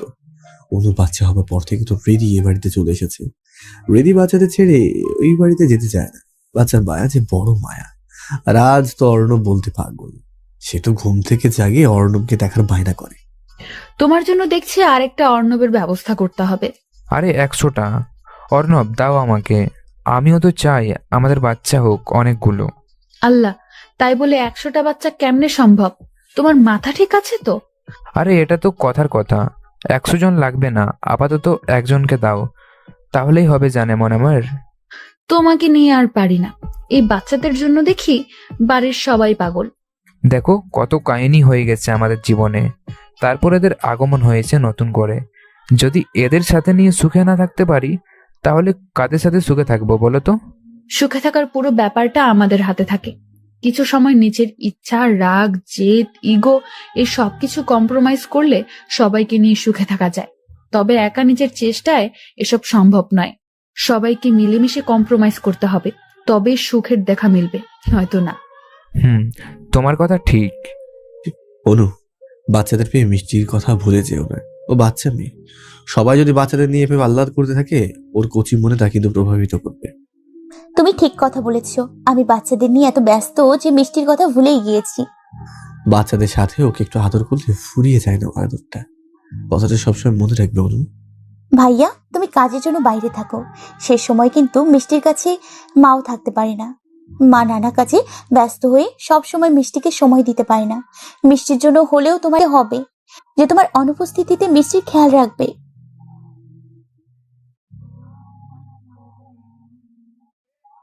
আবির ভাবতে থাকে, সত্যি তো অনু ভুল কিছু বলেনি। বাবা মায়ের বয়স হয়েছে, তাদের নিজেদের শরীর আজকাল ভালো থাকে না। এর মাঝে তারা সবসময় মিষ্টিকে সময় দিতে পারে না। মিষ্টির সাথে এখন সবসময় কেউ একজন সাথে থাকবে, ওকে শেখাবে, পড়াবে, এমন কাউকে দরকার। নিজের জন্য না হলেও মেয়েটার জন্য মায়ের ব্যবস্থা করতেই হবে। আবিরের যেই ভাবনা সেই কাজ। সে তার অফিসের নতুন পিএকে বিয়ে করার প্রস্তাব দেয়। সে মেয়ে তো আবিরকে বিয়ে করার কথা শুনে এক কথায় হ্যাঁ করে দেয়। আবির তার পিএকে বিয়ের প্রস্তাব দেয়, কারণ মেয়েটা অফিসে আবিরের খুব যত্ন নেয়।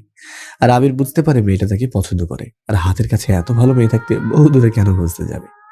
আবির সবাইকে জানিয়ে দেয় শুক্রবারই সে বিয়ে করবে তার অফিসের পিএকে। সবাই তো খুব খুশি। যাক, অবশেষে আবির তাহলে মুভ অন করছে জীবনে। রিমার স্মৃতির বাইরে গিয়ে নতুন স্মৃতি গড়ে তুলতে চাইছে সে হয়তোবা।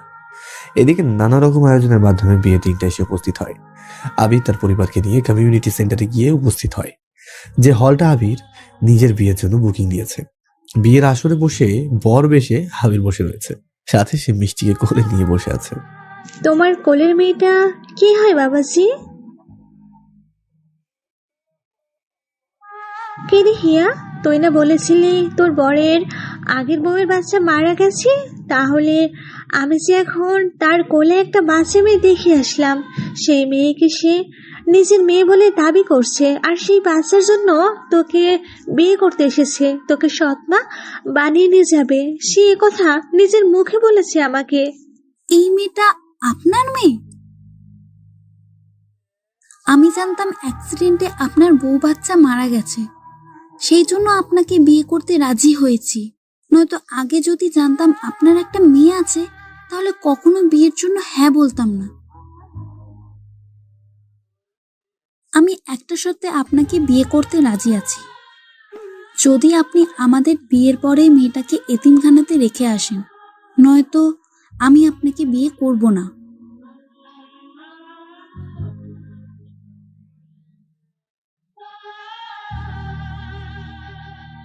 আমার সতীনের মেয়েকে নিয়ে সংসার করার কোনো ইচ্ছা নেই। রাখেন আপনার মেয়েকে কলিজার মাঝে ঢুকিয়ে। কোনো কুমারী মেয়ে জেনে বুঝে আপনার মতো লোককে বিয়ে করে নিজের জীবন নষ্ট করতে আসবে না। সে কথা বলে হিয়া তার পরিবারকে নিয়ে সেখান থেকে চলে যায়।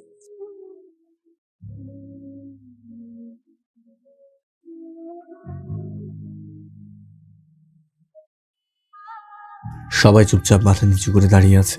আসলে সেখানে কি বলা উচিত কেউ জানে না। বাবা, আমার জন্য তোমার সমস্যা হচ্ছে? তাহলে তুমি ওই আন্টিকে আমাকে যেখানে রেখে আসতে বলছে সেখানে রেখে আসো না কেন?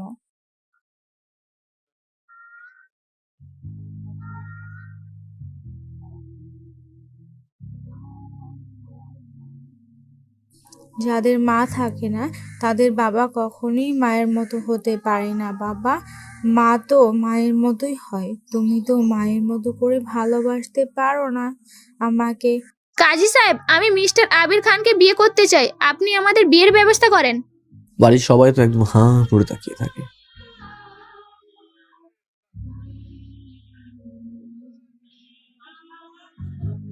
এই আমি 18 বছর পার করেছি 6 মাস আগে, তাহলে কে বলেছে আমার বিয়ের বয়স হয়নি?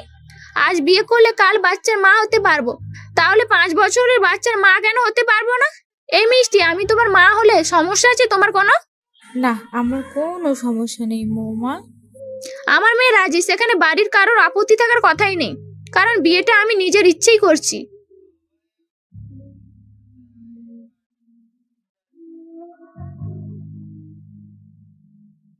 আমি জানি, দেখো ভাবি, আমার ভাই তোমার ক্রাশ বর, তোমার ভাইটাকে না হয় আমি আমার ক্রাশ বর বানিয়ে নিব।